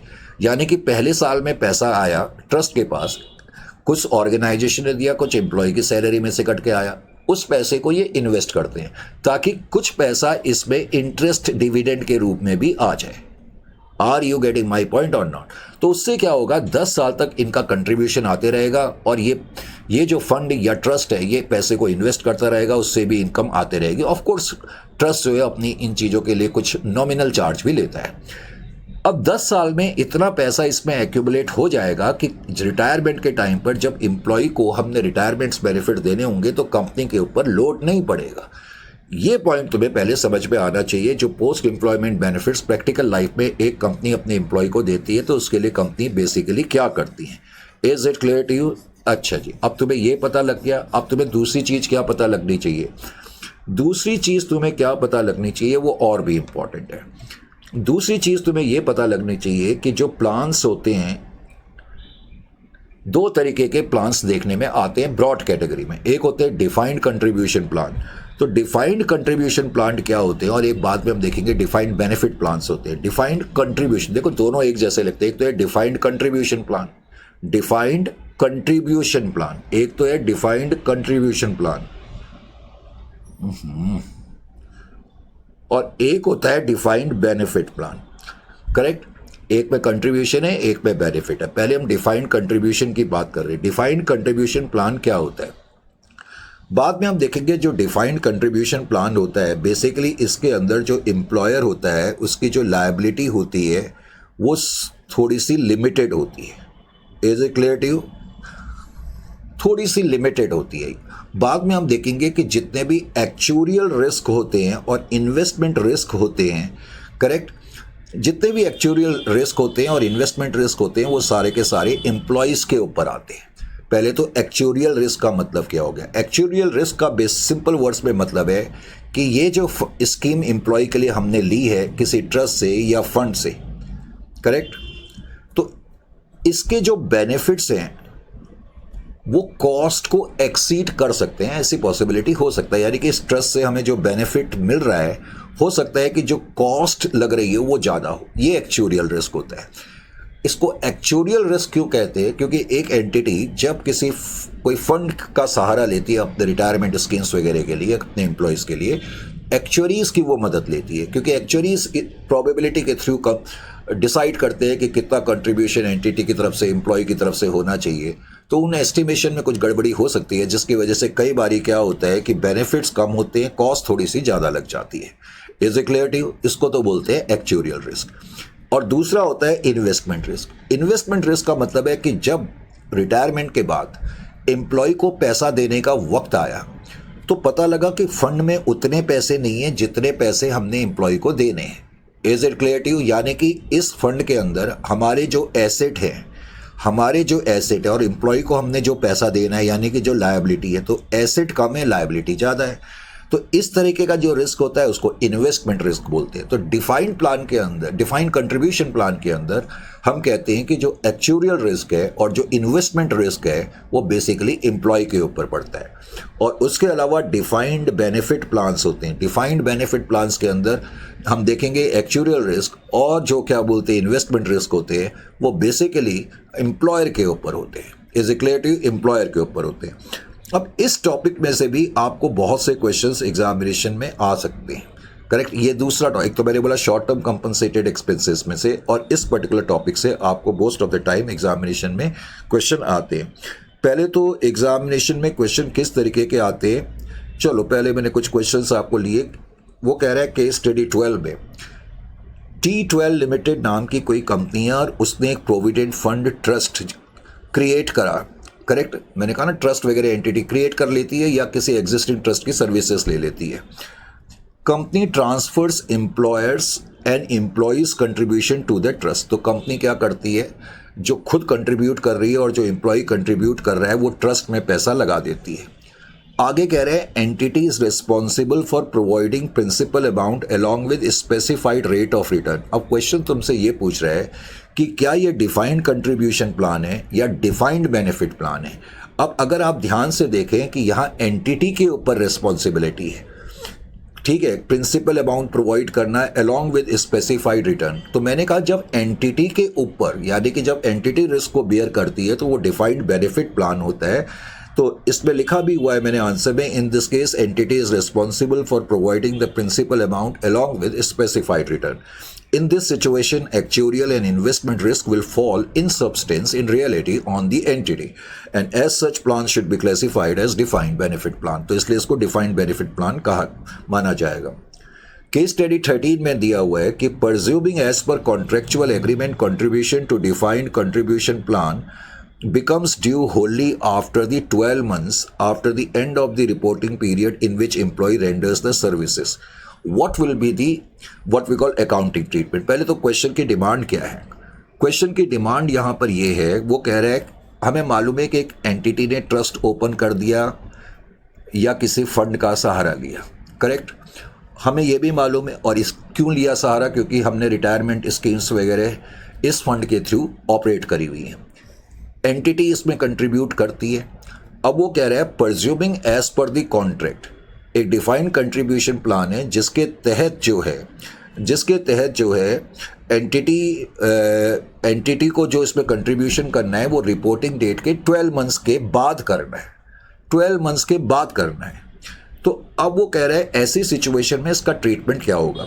तो पहले तो यहाँ पर ये ठीक कर लेना, as per AS 19 generally the reporting entity's obligation is determined by the amount to be contributed for that period and it will be paid within the 12 months.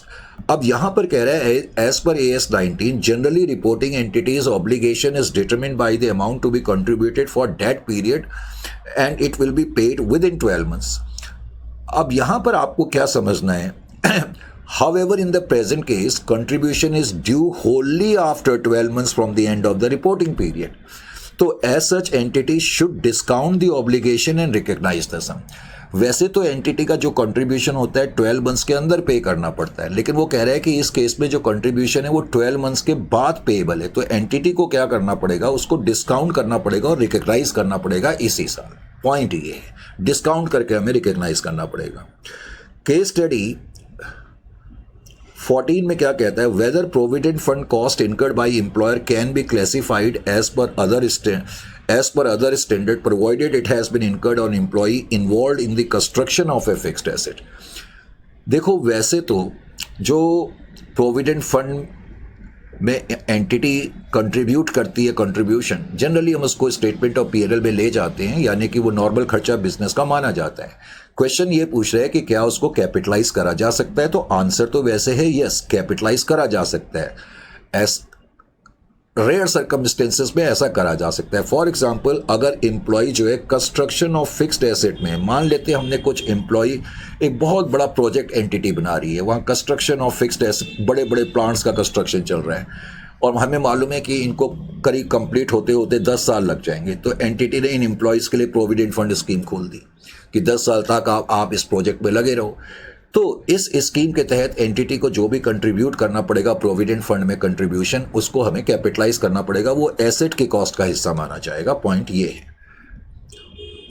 फिर कह रहा है केस स्टडी 15 में कि ओमेगा लिमिटेड नाम की कोई company है and it belongs to what we call engineering industry. ये इंजीनियरिंग इंडस्ट्री को बिलोंग करती है। कह रहा है company received an actuarial valuation for the first time for its pension scheme which revealed a surplus of 6 lakh. अच्छा जी, एंटिटी ने क्या करा, एंटिटी इंजीनियरिंग इंडस्ट्री को बिलोंग करती है और एंटिटी ने पहली बार एक्चुरियल वैल्यूएशन करा। तो एंटिटी ने कुछ पेंशन स्कीम्स ली होंगी अपने एम्प्लॉयज़ के लिए, तो इनके एक्चुअरी ने बताया, बड़ी अच्छी खबर एंटिटी को दी कि आप जो स्कीम चला रहे हैं उसमें 6 लाख रुपए आपका सरप्लस है। तो ऐसा होता है, बेनिफिट्स आते हैं, कई बार रिटर्न इतने ज़्यादा आ जाते हैं कि तो सरप्लस आ रहा है। अब एंटिटी ने क्या देखा, कह रहा है entity wants to spread the same over the next 2 years by reducing the annual contribution to rupees 2 lakh instead of 5 lakh। इस लाइन का क्या मतलब हुआ, इसका मतलब कंपनी ने जो ये स्कीम ली हुई है, क्योंकि क्वेश्चन में दिया है it wants to spread the valuation over the next 2 years, यानी कि नेक्स्ट 2 years के अंदर कंपनी को कंट्रीब्यूशन तो करनी थी 5 लाख की, यानी कि आने वाले 2 सालों में जो ये एंटिटी है इस पेंशन प्लान में एंटिटी का कंट्रीब्यूशन 5 लाख का होना चाहिए। इस साल भी 5 लाख होना चाहिए, इसके अगले साल भी 5 लाख का होना चाहिए। लेकिन एंटिटी को क्या लगा कि भाई हमारा 6 लाख का सरप्लस है, तो entity wants to spread it over. तो एंटिटी इस सरप्लस को स्प्रेड करना चाहती है अगले 2 सालों पर, 2 सालों के कंट्रीब्यूशन में। इनडायरेक्टली इसका क्या मतलब है कि एंटिटी को ये लग रहा है कि आने वाले 2 साल में हमें कंट्रीब्यूट करना है 5 लाख। तो क्यों ना ये जो सरप्लस है हम इस सरप्लस को ही एडजस्ट कर लें, यानी कि हम फंड को बोले भाई ये सरप्लस आप अपने पास ही रखो और हमने जो कंट्रीब्यूट करना है ना आपको, उसको आप 3-3 लाख से घटा दो। इसका मतलब जैसे हमारा कंट्रीब्यूशन 5 लाख का है तो 6 लाख में से 3 लाख यहाँ एडजस्ट कर दो, 3 लाख यहाँ एडजस्ट कर दो, यानी कि एंटिटी ये सोच रही है आने वाले 2 साल में हम क्या करें कि बजाय 5 लाख का कंट्रीब्यूट करने के सिर्फ 2-2 लाख रुपए कंट्रीब्यूट कर दें और फंड को बोले 6 लाख का सरप्लस अपने पास ही रखो, यानी कि उसको हमारे कंट्रीब्यूशन में एडजस्ट कर दो। ये इस लाइन का पहले तो मतलब है। The average remaining life of the employ is estimated to be 6 years। अब वो कह रहा है you are required to advise the company on the following items from the view point of the finalisation. तो पॉइंट मैंने तुम्हें बता ही दिया कि जो AS 19 के मुताबिक क्या है, जो एक्चुरियल गेन्स एंड लॉसेस होते हैं उनको इमीडिएटली रिकग्नाइज करना पड़ता है statement of profit and loss account में। आप उसको कैरी फॉरवर्ड नहीं कर सकते, उसको आगे एडजस्ट नहीं कर सकते। Therefore surplus amount of 6 lakh is required. अब जो हमारा सरप्लस है वैसे हम इसको अदर कॉम्प्रिहेंसिव इनकम में रिफ्लेक्ट करते हैं, will be credited to other comprehensive income. जो स्टेटमेंट ऑफ P&L होती है उसका lower portion other comprehensive income होता है, तो हमें इसको अपनी इनकम स्टेटमेंट में क्रेडिट करना चाहिए, ना कि हम इसको आगे के जो हमारे कंट्रीब्यूशन है उसके अगेंस्ट सेट ऑफ करें। Is it clear to you? ये पॉइंट इसमें आपको समझ में आना चाहिए। केस स्टडी 16 को देखें, वो क्या कह रहे हैं, following data applies to T16 defined benefit plan for the year ended 31/3/2025। तो अब कुछ डाटा तुम्हें दिया हुआ है, T16 नाम की कोई एंटिटी है, तो उसने डिफाइंड पेंशन प्लान के अंदर एक्चुरियल रिस्क और इन्वेस्टमेंट रिस्क एम्प्लॉयर पर पड़ते हैं। कह रहे हैं calculate the actual return on the plan assets. कई बार इस तरह के क्वेश्चन तुमसे एग्जामिनेशन में पूछे जाते हैं, करेक्ट। तो अब इस क्वेश्चन में तुम्हें क्या दिया हुआ है कि बेनिफिट्स पेड, यानी कि जो आपने ये स्कीम चलाई हुई है अपने डिफरेंट एम्प्लॉयज़ के लिए, तो इस स्कीम में से आपने कुछ तो बेनिफिट्स पे कर दिए इस साल फॉर द ईयर एंडेड 31/3/2025 का डाटा है। अब कह रहा है एम्प्लॉयर का कंट्रीब्यूशन जो रहा वो 2,80,000 का रहा, और कह रहा है fair market value of the plan at the and. ये तुम्हें करंट ईयर के एंड में इस प्लान की फेयर वैल्यू दी है। प्लान का मतलब क्या है, जब कोई कंपनी स्कीम ले रही है, कंपनी उसमें इन्वेस्टमेंट कर रही है, तो ये भी एक तरीके से हमारा एसेट है, आप इसको ऐसे समझ लें। तो क्योंकि उसके अंदर हमारी बहुत सारी इन्वेस्टमेंट है, तो fair value of plan asset is equal to 11,40,000। और कह रहा है fair value of the plan जो है बिगनिंग में 31/3/2024 को, यानी कि करंट ईयर की बिगनिंग में 8 लाख की थी। अब सबसे पहले ऐसे क्वेश्चंस में आपने करना क्या है, पहले तो आप अपनी fair value of the plan in the beginning को देखेंगे। भाई बिगनिंग में आपके एसेट, आप मन के अंदर एसेट बोल लो अगर आपको फेयर वैल्यू ऑफ प्लान कहने में प्रॉब्लम होती है तो फेयर वैल्यू ऑफ आपके प्लान एसेट्स जो हैं वो 8 लाख के हैं। अब आप ये देखो कि इस साल आपने कितना कंट्रीब्यूट करा, आपने 2,80,000 और कंट्रीब्यूट कर दिया, और अल्टीमेटली वो फंड इसको इन्वेस्ट करेगा, तो फेयर वैल्यू ऑफ आपके प्लान एसेट अब 2,80,000 से बढ़ गए 10,80,000 के हो गए। अब 2,80,000 में से आपने 2 लाख रुपए के बेनिफिट्स पे कर दिए, तो इसका मतलब है जो बिगनिंग में आपके प्लान एसेट से, अगर मैं उसमें 2,80,000 कंट्रीब्यूट करता हूं और 2 लाख रुपए की पेमेंट कर देता हूं, तो टेक्निकली बिगनिंग की चीज़ ईयर के एंड में 8,80,000 की होनी चाहिए ना, कायदे से 880 की होनी चाहिए। लेकिन ईयर के एंड में हमें दिया हुआ है कि फेयर वैल्यू 11,40,000 का है। तो ये जो चेंज है इसको हम एक्चुरियल गेन बोलेंगे, एक्चुरियल रिटर्न बोलते हैं। तो एक्चुअल रिटर्न यानी कि हमारे को कुछ रिटर्न मिले होंगे जिसकी वजह से ये वैल्यू अब बढ़ गई है, तो 2,60,000 ये आपका एक्चुरियल गेन माना जाएगा। Is it clear to you और नॉट? उसके अलावा ये केस स्टडी 17 को देखें। केस स्टडी 17 में वो क्या कहता है, तो केस स्टडी 17 में क्वेश्चन में कहता है कि on 1 April 2024 the fair value of the plan assets. पहले तो उसने कहा 1 अप्रैल 2024 को जो fair value of plan assets है वो 2 लाख है in respect of plan of T17 limited. T17 limited नाम की कंपनी है। वो कह रहा है on 30th of September 2024 the plan paid out the benefits of 25,000। पहले तो हमें जो क्वेश्चन में इंफॉर्मेशन दी है वो ये इंफॉर्मेशन दी हुई है कि 1 अप्रैल 2024 को हमारे प्लान एसेट्स के अंदर जो बैलेंस पड़ा हुआ है वो 2 लाख रुपए का बैलेंस है। 2 लाख रुपए का हमारा बैलेंस पड़ा हुआ है, और मतलब उसकी ये फेयर वैल्यू है, आप ये कह लें। अब कह रहे हैं ऑन 30th of September 2024, वो कह रहा है कि 30 सितंबर 2024 को हमने इसमें से कुछ बेनिफिट्स पे करे, 25,000 रुपये के बेनिफिट्स पे कर दिए। और फिर कह रहे हैं and received inward contribution of 55,000, और कह रहे हैं इसके अंदर इनवर्ड कंट्रीब्यूशन यानी कि हमारी एंटिटी ने कुछ कंट्रीब्यूट करा होगा, तो इसी तारीख को हमने कुछ कंट्रीब्यूट भी करा, ये तो हमने बेनिफिट्स पे करे, और कह रहे हैं कि 30 सितंबर को हमें कुछ इनवर्ड कंट्रीब्यूशन मिले 55,000 रुपये के, तो जिससे ये वैल्यू बढ़ जाएगी। आगे कह रहा है on 31 March 2025 the fair value of the plan asset is ₹3 lakh. अब उसने ये भी बताया कि ईयर के एंड में जो वैल्यू है वो बेसिकली 3 लाख की है, 3 लाख की। आगे उसने फिर एक चीज़ और लिखी, कहता है actuarial losses on the obligation for the year 2024-25 वर 600। अब की बार तुम्हें ये दिया हुआ है कि कुछ एक्चुरियल लॉसेस भी हो गए इस पूरे साल में, जो कि 600 रुपये के एक्चुरियल लॉसेस हो गए। अब वो कह रहे हैं on 1 April 2024 the company made the following estimates based on its market studies understanding the prevailing prices. अब वो क्या कह रहा है, देखो जब हम कोई प्लान करते हैं या किसी ट्रस्ट या फंड के थ्रू इस तरह की स्कीम्स लेते हैं, तो ऑब्वियसली जब हम स्कीम्स वगैरह लेंगे तो हम उस ट्रस्ट से फंड से पूछेंगे भाई हम कंट्रीब्यूट करेंगे, आप इनको आगे इन्वेस्ट करेंगे, तो आप कितना एक्सपेक्ट करते हैं, हमें क्या क्या रिटर्न मिल सकता है। तो जनरली जो इस तरह के ऑर्गेनाइजेशन फंड या ट्रस्ट वगैरह या स्पेशलाइज्ड ऑर्गेनाइजेशन जो ये चलाते हैं, तो वो बताते हैं अपने क्लाइंट्स को, यहाँ क्लाइंट कौन है, एंटिटी है, क्योंकि आप अपने आप को ट्रस्ट मान लें, मैं आपके थ्रू अपने एम्प्लॉयज़ के लिए रिटायरमेंट बेनिफिट स्कीम चला रहा हूँ, तो आप ट्रस्ट हैं, फंड हैं, आप लोग फाइनेंशियल विज़र्ड हैं, तो मैंने आपसे पूछा कि भाई कितना हम एक्सपेक्ट कर सकते हैं, तो आपने बताया ऐसा है कि हमारे हिसाब से इंटरेस्ट एंड डिविडेंड इनकम आपको मिलेगी इतनी परसेंटेज के हिसाब से, 10.25% के हिसाब से। फिर realised and unrealised gain on plan assets भी आपको हो सकते हैं, करेक्ट। फिर फंड ने यह भी बताया, मैंने कहा ना इस तरह के जो ऑर्गेनाइजेशंस होते हैं वो अपनी कुछ चार्ज करते हैं, उन्होंने कहा हम अपनी सर्विसेज के लिए कुछ चार्ज करेंगे एडमिनिस्ट्रेशन के लिए। और एक्सपेक्टेड रिटर्न यानी कि उन्होंने आपको नेट में ये बता दिया कि आपके एक्सपेक्टेड रिटर्न नेट इतने हो जाएंगे, 10.25% प्लस 3% माइनस 3, यानी कि आप जो ये स्कीम हमारी थ्रू चला रहे हैं, हमें लगता है कि सालाना आपकी इनकम 10.25% की होगी। Is it clear to you? पहले तो इस चीज़ को समझना है। अब इस क्वेश्चन के मुताबिक, क्वेश्चन में कोई मुश्किल नहीं है, लेकिन सबसे पहले दो चीज़ें इसमें इम्पॉर्टेंट है। देखो आपका फंड में बैलेंस शुरुआत में 2 लाख रुपए का है, तो इस 2 लाख पे तो आपको 10.25% के हिसाब से रिटर्न मिलेगा ही मिलेगा पूरे साल का।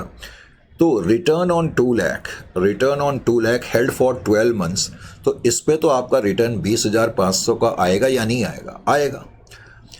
अब आपको ये समझना है, मैं जब आपको ये बता रहा था कि आपने इस साल इस तारीख को 25,000 के बेनिफिट्स तो पे करे और 55,000 का और कंट्रीब्यूशन आया, तो इनडायरेक्टली इसका मतलब इस तारीख को फंड में 35,000 रुपये और आ गए, क्योंकि 25,000 चले गए, 55,000 आ गए, इस तारीख को आ गए। तो इस तारीख से लेके ईयर के एंड तक यानी कि 31/3/2025 तक इस 35,000 पे भी तो कुछ रिटर्न मिलेगा। जब 2 लाख पे पूरे साल पे कुछ रिटर्न मिलेगा तो इस 35 पे भी तो मिलेगा ना रिटर्न, लेकिन ये रिटर्न जो है यहाँ से लेके यहाँ तक मिलेगा, 6 मंथ्स के लिए मिलेगा। तो अब आप क्या कंप्यूट करेंगे, रिटर्न ऑन 30,000। ये 30,000 की फिगर कैसे आई? 55,000 जो हमने इस साल कंट्रीब्यूट करे और 25,000 के जो बेनिफिट। लेकिन इंपॉर्टेंट चीज़ ये है कि हमने इसको 6 महीने के लिए रखा। अब बहुत से बच्चों के दिमाग में यहाँ पर एक क्वेश्चन आ सकता है, वो यहाँ पर एक गलती, वैसे उसको गलती तो नहीं कहना चाहिए, टेक्निकली वो एकदम कंक्रीट आंसर नहीं बनेगा, कुछ मार्जिनल डिफरेंसेस अदरवाइज आ जाएंगे। फॉर एग्जांपल आप लोगों के दिमाग में ये आ सकता है, अगर मैं आपसे पूछूं ये 30,000 रुपीज़ जो आपने कंट्रीब्यूट करे 30 सितंबर को, तो ईयर के एंड तक यानी कि नेक्स्ट 6 मंथ्स में आपका रिटर्न कितना होगा? तो बहुत से बच्चे ऐसा कर सकते हैं, क्योंकि आपका जो रिटर्न का रेट है 10.25% है, तो आप इंटू 6/12 करेंगे, तो आप ऐसा करके दिखा सकते हैं। अगर आप ऐसा करके दिखाएंगे तो फिगर क्या आ जाएगी, मैं पहले आपको ये भी बता दूं, 30,000 इंटू 10.25% और डिवाइडेड बाई मैं 2 कर दूं, तो पता है आपकी फिगर कितनी आ जाएगी? 187.5 आ जाएगी। ये मैंने ठीक करा कि नहीं करा मुझे पता नहीं, लेकिन आपकी फिगर ये आ जाएगी अगर आप ऐसे कंप्यूट करेंगे तो। आप जरा समझने की कोशिश करें कि अगर आप इस तरीके से कंट्रीब्यूट करेंगे तो आपकी फिगर 187.5 की आएगी, जबकि मैंने 1500 की फिगर लिखी है, तो इसमें गलती होने के चांस हो सकते हैं। तो आपको ये कैसे कंट्रीब्यूट करना है, ये कैसे कैलकुलेशन करनी है, मैं पहले आपको ये चीज़ भी क्लियर बता दूं। वैसे तो खैर मैथमेटिक्स आपके मुझसे ज़्यादा स्ट्रॉन्ग है, तो ये आपको मुझसे ज़्यादा पता भी है। जनरली जो प्रोविडेंट फंड स्कीम्स होती हैं उन पे जो इंटरेस्ट होता है वो कंपाउंडेड होता है। जो प्रोविडेंट फंड स्कीम हमें जो कंट्रीब्यूट करती हैं वो 6 मंथली बेस पर इंटरेस्ट को कंपाउंड कर करके देती हैं। Is it clear to you? तो मैं कहना क्या चाहता हूँ, जैसे कि आप ऐसे समझें, मान लेते हैं आज ईयर की बिगनिंग की डेट है और 100 रुपये की मेरी इन्वेस्टमेंट है, और हम मान लेते हैं कि 5% का इंटरेस्ट रेट है सिंप्लिसिटी के लिए। तो मैं आपसे पूछूं कि 6 महीने का इंटरेस्ट कितना हो जाएगा, चलो 10% का इंटरेस्ट रेट है, मैं अगर आपसे ये पूछूं तो आप मुझे यही बताएंगे कि 110 हो जाएगा। मेरे ख्याल से आप यही बताएंगे। अच्छा 6 महीने का बोला ना, तो 10% के हिसाब से 6 महीने का इंटरेस्ट आपका बनेगा 5 है, तो 5 रुपीज़ आपका इंटरेस्ट बना। अगर 10% का इंटरेस्ट है, 100 इंटू 10% इंटू 6/12 करके 5 रुपीज़ का इंटरेस्ट आफ्टर 6 मंथ्स। अब 6 महीने के बाद अगले 6 महीने में अगर मैं इंटरेस्ट कंप्यूट करूंगा तो आपको पता है कंपाउंडिंग में जब इंटरेस्ट कंप्यूट करेंगे तो कैसे करेंगे। अब मेरी जो इन्वेस्टमेंट थी उस पर 5 रुपीज़ का इंटरेस्ट हो गया, तो 6 महीने के बाद मेरी इन्वेस्टमेंट का अमाउंट 105 हो गया। इस 105 पे 10% के हिसाब से मैं इंटरेस्ट कंप्यूट करूंगा और अगले 6 महीने का करूंगा, तो अगले 6 महीने का करूंगा तो ये कितना आ जाएगा, 105 इंटू 10% डिवाइडेड बाई 2, तो ये आ रहा है 5.25। अब 5.25 को आप 105 में ऐड कर देंगे तो आपकी जो इन्वेस्टमेंट हो जाएगी ईयर के एंड में वो कितने तक पहुंच गई, ये आपको पता लग गया। 5.25 plus 105 that is equal to 110.25।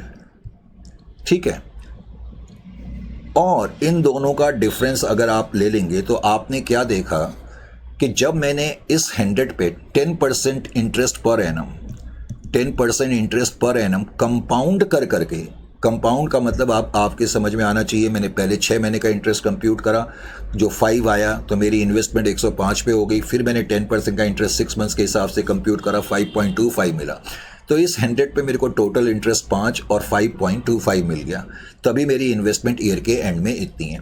इसका मतलब मुझे 10.25 का इंटरेस्ट मिल रहा है, यानी कि 10.25% इंटरेस्ट का मतलब इनडायरेक्टली क्या हो गया कि 5% कंपाउंडेड है।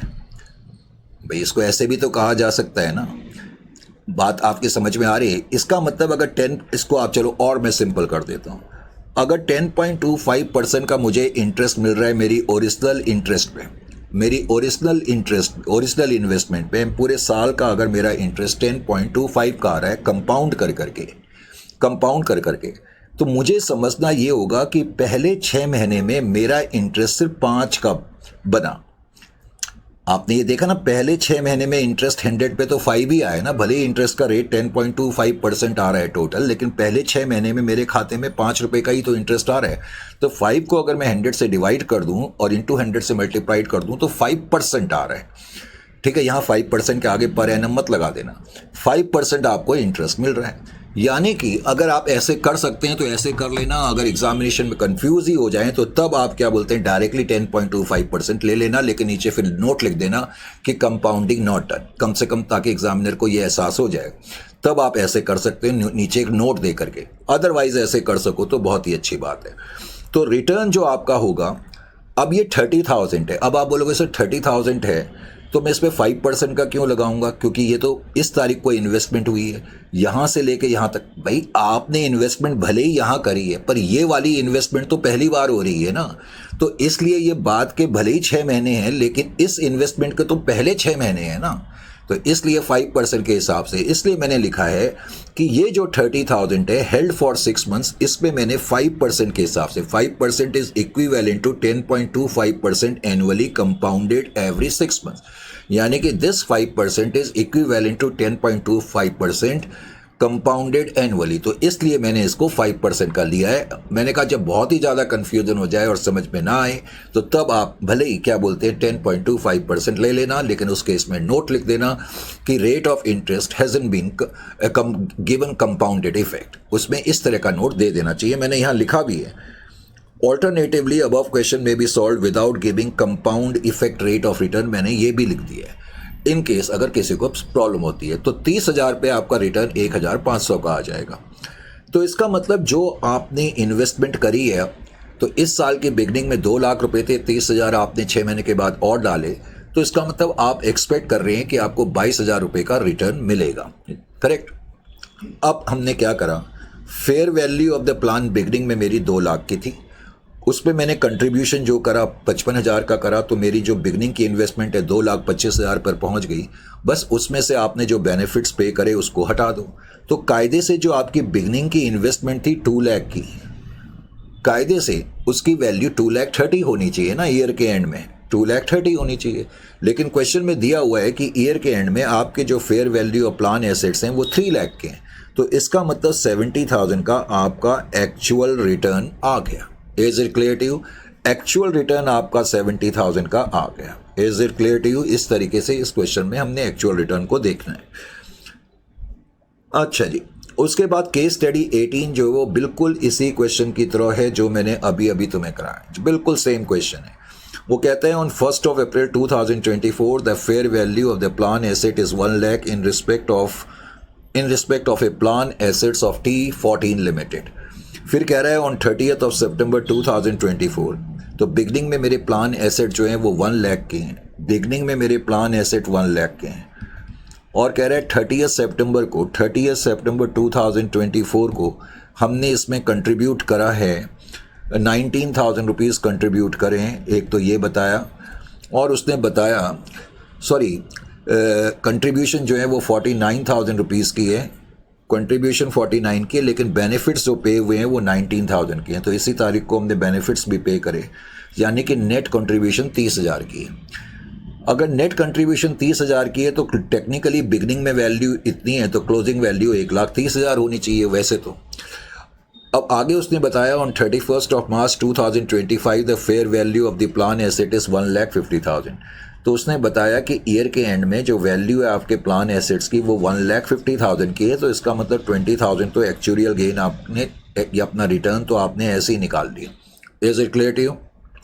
अच्छा जी, ये मैंने आपको एक क्वेश्चन में बाद में कहीं करके भी दिखा होगा, ये एक्चुअल रिटर्न आपका 20,000 रुपीज़, तो मैंने ऐसे ही निकाल दिया। Is it clear to you? तो एक्चुअल रिटर्न जो है वो आपका इतना हो गया। अब मेनली इस क्वेश्चन में मुझे एक्सपेक्टेड रिटर्न भी निकालना है। On 1 April 2024 company made the following estimates. तो कंपनी ने ये एस्टिमेट करे पिछले क्वेश्चन की तरह कि जो हमें इंटरेस्ट या डिविडेंड मिलेगा वो इस परसेंट के हिसाब से मिलेगा, 9.25% के हिसाब से, और हमें कुछ रियलाइज्ड या अनरियलाइज्ड गेन भी हो जाएंगे 2% के। 1% हमें फंड को कॉस्ट देनी पड़ेगी, तो नेट 10.25% का रिटर्न आ जाएगा पिछले क्वेश्चन की तरह। यानी कि एंटिटी एक्सपेक्ट कर रही है कि हमारा रिटर्न इतना होगा। तो रिटर्न जब कंप्यूट करते हैं, जो शुरुआत में आपकी इन्वेस्टमेंट है उस पर तो पूरा 10.25% के हिसाब से करेंगे। अब जो तुमने 30 सितंबर को इन्वेस्टमेंट करी है 49,000, उसमें से बेनिफिट्स भी 19 के पे हो गए, तो इसका मतलब जो पैसा और आ रहा है वो 30,000 का आ रहा है, लेकिन इसको हमने 6 मंथ्स के लिए अपने पास रखा है। और कंपाउंडिंग के इफेक्ट को हम देखें तो इस पर इंटरेस्ट 5% के हिसाब से मिलना चाहिए, तो इसलिए 1,500 है। तो एक्सपेक्टेड रिटर्न आपके 11,750 के होंगे। इस क्वेश्चन में एक्सपेक्टेड रिटर्न भी फाइंड करने हैं, तो एक्सपेक्टेड रिटर्न तो 11,750 के होंगे, और एक्चुअल रिटर्न मैं आपको बता ही चुका हूँ 20,000 के हैं। ये मैंने यहाँ कंप्यूट कर करके बताई दी है। तो इस तरह के क्वेश्चन भी एग्जामिनेशन में बहुत ज़्यादा पूछे जा रहे हैं। केस स्टडी 19 में कह रहा है if fair value of plan asset is greater than obligation. अगर आपके प्लान में जितने भी एसेट्स हैं और जितने भी आपके ऊपर ऑब्लिगेशन है पे करने के, अगर एसेट ज़्यादा हैं तो क्या उनको हम एसेट के रूप में रिकग्नाइज़ कर सकते हैं? बिल्कुल कर सकते हैं, हम उनको एसेट के रूप में रिकग्नाइज़ कर सकते हैं, इसमें कोई डाउट नहीं है।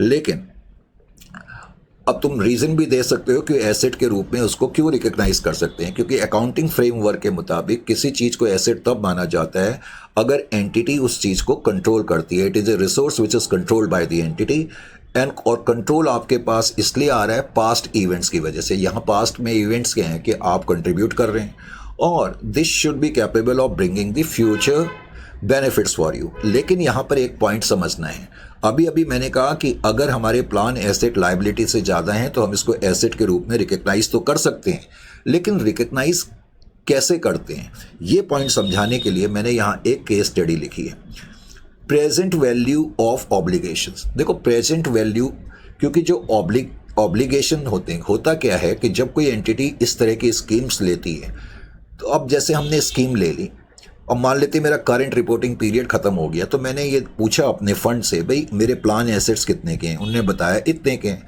मैंने पूछा ऑब्लिगेशंस कितने के, उन्होंने बताया ऑब्लिगेशंस इतने के हैं। तो इसका ये मतलब तो नहीं है ना कि मुझे ऑब्लिगेशन आज ही पे करने, ये मुझे फ्यूचर में पे करने पड़ेंगे, पहले तो ये समझना है, ठीक है। तो fair value of the present value of obligation 500 है, तो एंटिटी ने अपने ऑब्लिगेशन की प्रेजेंट वैल्यू देखी, आज के दिन देखी, क्योंकि फ्यूचर में पे करने पड़ते हैं, तो कुछ एस्टिमेशन लगा करके हमने देखा इनकी प्रेजेंट वैल्यू 500 की है। अच्छा जी, और fair value of the plan asset जो है वो 400 के हैं, fair value of the plan asset. अब वो कह रहे हैं present value of available future refunds and reduction in contribution is ₹90।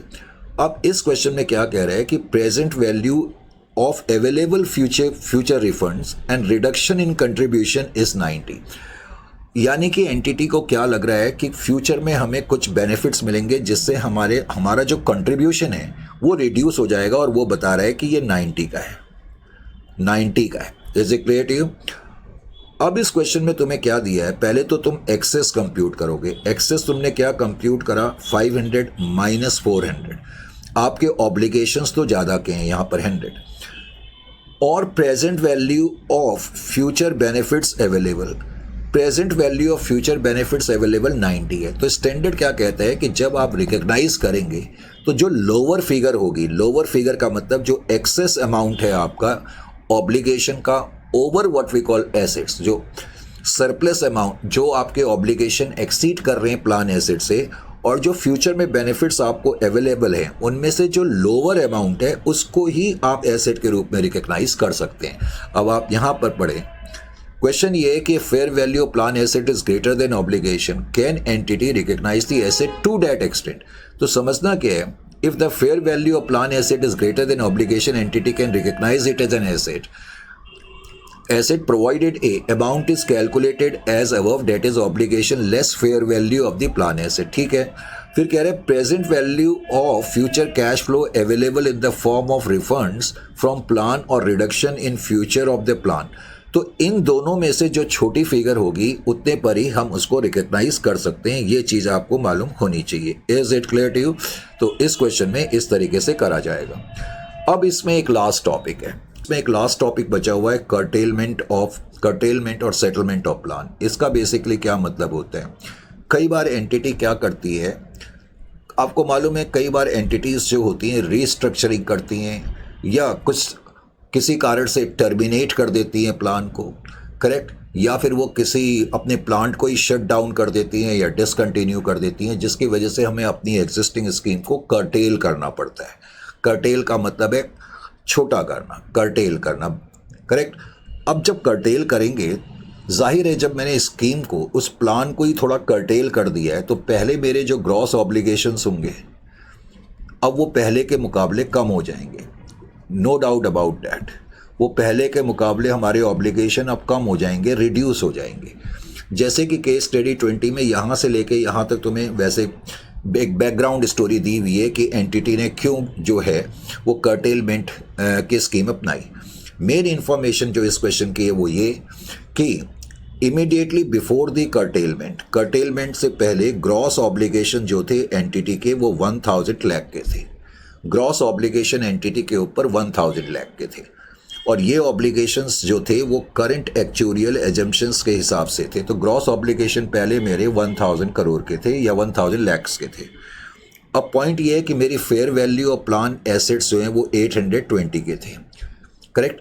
Fair value of plan asset जो है इस डेट को 820 के हैं। कुछ क्वेश्चन में तुम्हें अनएमोर्टाइज्ड पास्ट सर्विस कॉस्ट दी है। अनएमोर्टाइज्ड पास्ट सर्विस कॉस्ट का मतलब है कि एम्प्लॉय ने पास्ट में सर्विसेज दी हुई हैं जिनको कि अभी तक तुमने एमोर्टाइज नहीं करा है, ये सर्विस कॉस्ट अभी बची हुई है। अनएमोर्टाइज का मतलब ये है। Curtailment reduces the obligation by 100। अब जब आपने कर्टेलमेंट करा तो वो कह रहा है कि आपके ऑब्लिगेशन जो 1000 के थे वो 100 से कम हो गए, यानी कि 900 के आ गए। तो इनकी अकाउंटिंग बड़ी सिंपल सी है। तो देखो, जो आपका प्रेजेंट वैल्यू और डिफाइंड ऑब्लिगेशन है, कर्टेलमेंट से पहले तो क्या बोलते हैं 1000 लाख के थे, कर्टेलमेंट के बाद वो 900 के रह गए। तो मैंने कहा अधिकतर गेन ही होता है क्योंकि वो कम हो जाते हैं। तो गेन फ्रॉम कर्टेलमेंट हो गया, जिसको मैं प्रॉफिट एंड लॉस अकाउंट में दिखाऊंगा। अब अगला क्वेश्चन ये बनता है कि अब मुझे अपनी बैलेंस शीट में कितनी लायबिलिटी दिखानी है। तो मेरे अब जो ऑब्लिगेशन है 1000 है और मेरे पास अब प्लान के एसेट्स जो है वो 820 के हैं। तो इसका मतलब 80 रुपीज़ मेरे पर एक तरीके से नेट लायबिलिटी आ रही है, जो मैं अपनी बैलेंस शीट में रिफ्लेक्ट करूंगा। ये पॉइंट है। इसी तरह से जो अगला क्वेश्चन है केस स्टडी 22, इसमें भी बिल्कुल सेम चीज़ें हैं। इस क्वेश्चन में लिखा है कि कर्टेलमेंट से पहले 4000 के आपके ऑब्लिगेशन थे और आपके प्लान के जो एसेट्स हैं इस दिन कर्टेलमेंट के दिन 3250 पर एस्टिमेट हुए और कह रहा है कर्टेलमेंट की वजह से आपके ऑब्लिगेशन 500 रुपये से कम हो गए। तो उसी तरीके से अब ये 500 रुपये से कम हो गई, ये तो आपका गेन है, इसमें तो कोई डाउट नहीं है। अब लायबिलिटी कितनी की है इसके लिए आपको देखना पड़ेगा कि कर्टेलमेंट के बाद ऑब्लिगेशन कितने के हैं, 3500 के हैं और आपके प्लान एसेट इतने के हैं, तो 250 की आपकी लायबिलिटी है। उसके अलावा इसमें आप कुछ थ्योरेटिकल टॉपिक्स हैं, other long term employ benefits, ये आप पढ़ सकते हैं कि इसके एग्जाम्पल क्या क्या हैं। एटलीस्ट ये एग्जाम्पल आपको मालूम होने चाहिए। ऐसी टर्मिनेशन बेनिफिट्स के बारे में हल्का सा आपको ये मालूम होना चाहिए कि एम्प्लॉय जब सर्विसेज को टर्मिनेट करते हैं तो एम्प्लॉय को हमें कुछ कंपनसेशन देना पड़ता है। अब जो हम एम्प्लॉय को कंपनसेशन देते हैं तो उसको कैसे रिकग्नाइज करते हैं, पॉइंट ये है। एक तो हम एक्सपेंस के रूप में रिकग्नाइज करते हैं, वो जो हम इमीडिएटली पे करेंगे, और जो हम फ्यूचर में पे करेंगे उसको हम लायबिलिटी के रूप में रिकग्नाइज करेंगे। जस्ट समझने के लिए, suppose total termination benefits 2000 lakh के, मान लेते हैं एक एंटिटी ने किसी कारण से अपनी एम्प्लॉयज़ की सर्विसेज को टर्मिनेट करा, तो एंटिटी के ऊपर 2000 लाख रुपए की लायबिलिटी है जो अपने एम्प्लॉय को पे करनी है या ऑब्लिगेशन से। अब उसमें से एंटिटी ने 600 लाख तो इमीडिएटली पे कर दिए और बाकी 24 मंथ्स के बाद पे करने हैं। मार्केट रेट ऑफ इंटरेस्ट जो कि गवर्नमेंट बॉन्ड्स पर है वो 10% है। अब 600 लाख जो मैंने अभी पे करे, मैंने अभी बताया, इसको तो मैं इमीडिएटली रिकग्नाइज करूंगा इससे साल के प्रॉफिट और लॉस अकाउंट में। अब जो बचे हुए 1500 लाख रुपए के हैं उसको मैं डिस्काउंटेड फिगर पे करूंगा, क्योंकि क्वेश्चन में लिखा है 24 मंथ्स के बाद पे करने हैं, तो मैं 1500 को डिस्काउंट करूंगा जो मार्केट रेट है 10% फॉर 2 ईयर्स के हिसाब के डिस्काउंट जो फैक्टर आएगा, तो वो फिगर 1156 के आ गई है। इसको मैं लायबिलिटी के रूप में रिकग्नाइज करूंगा। इसके अलावा कुछ डिस्क्लोजर्स हैं, ये आप अपनी नॉलेज के लिए पढ़ सकते हैं। और उसके अलावा फिर ये है कंपैरिजन विद AS15। मैंने कहा जो AS19 है उसका corresponding existing accounting standard AS15 है, तो क्या डिफरेंसेस हैं ये भी आप अपनी नॉलेज के लिए पढ़ सकते हैं। तो ये था इस पर्टिकुलर स्टैंडर्ड में। फिर मिलते हैं आपसे नेक्स्ट सेशन में, ऑफ कोर्स किसी और चीज़ के साथ। टिल देन टाइम टू से गुड बाय।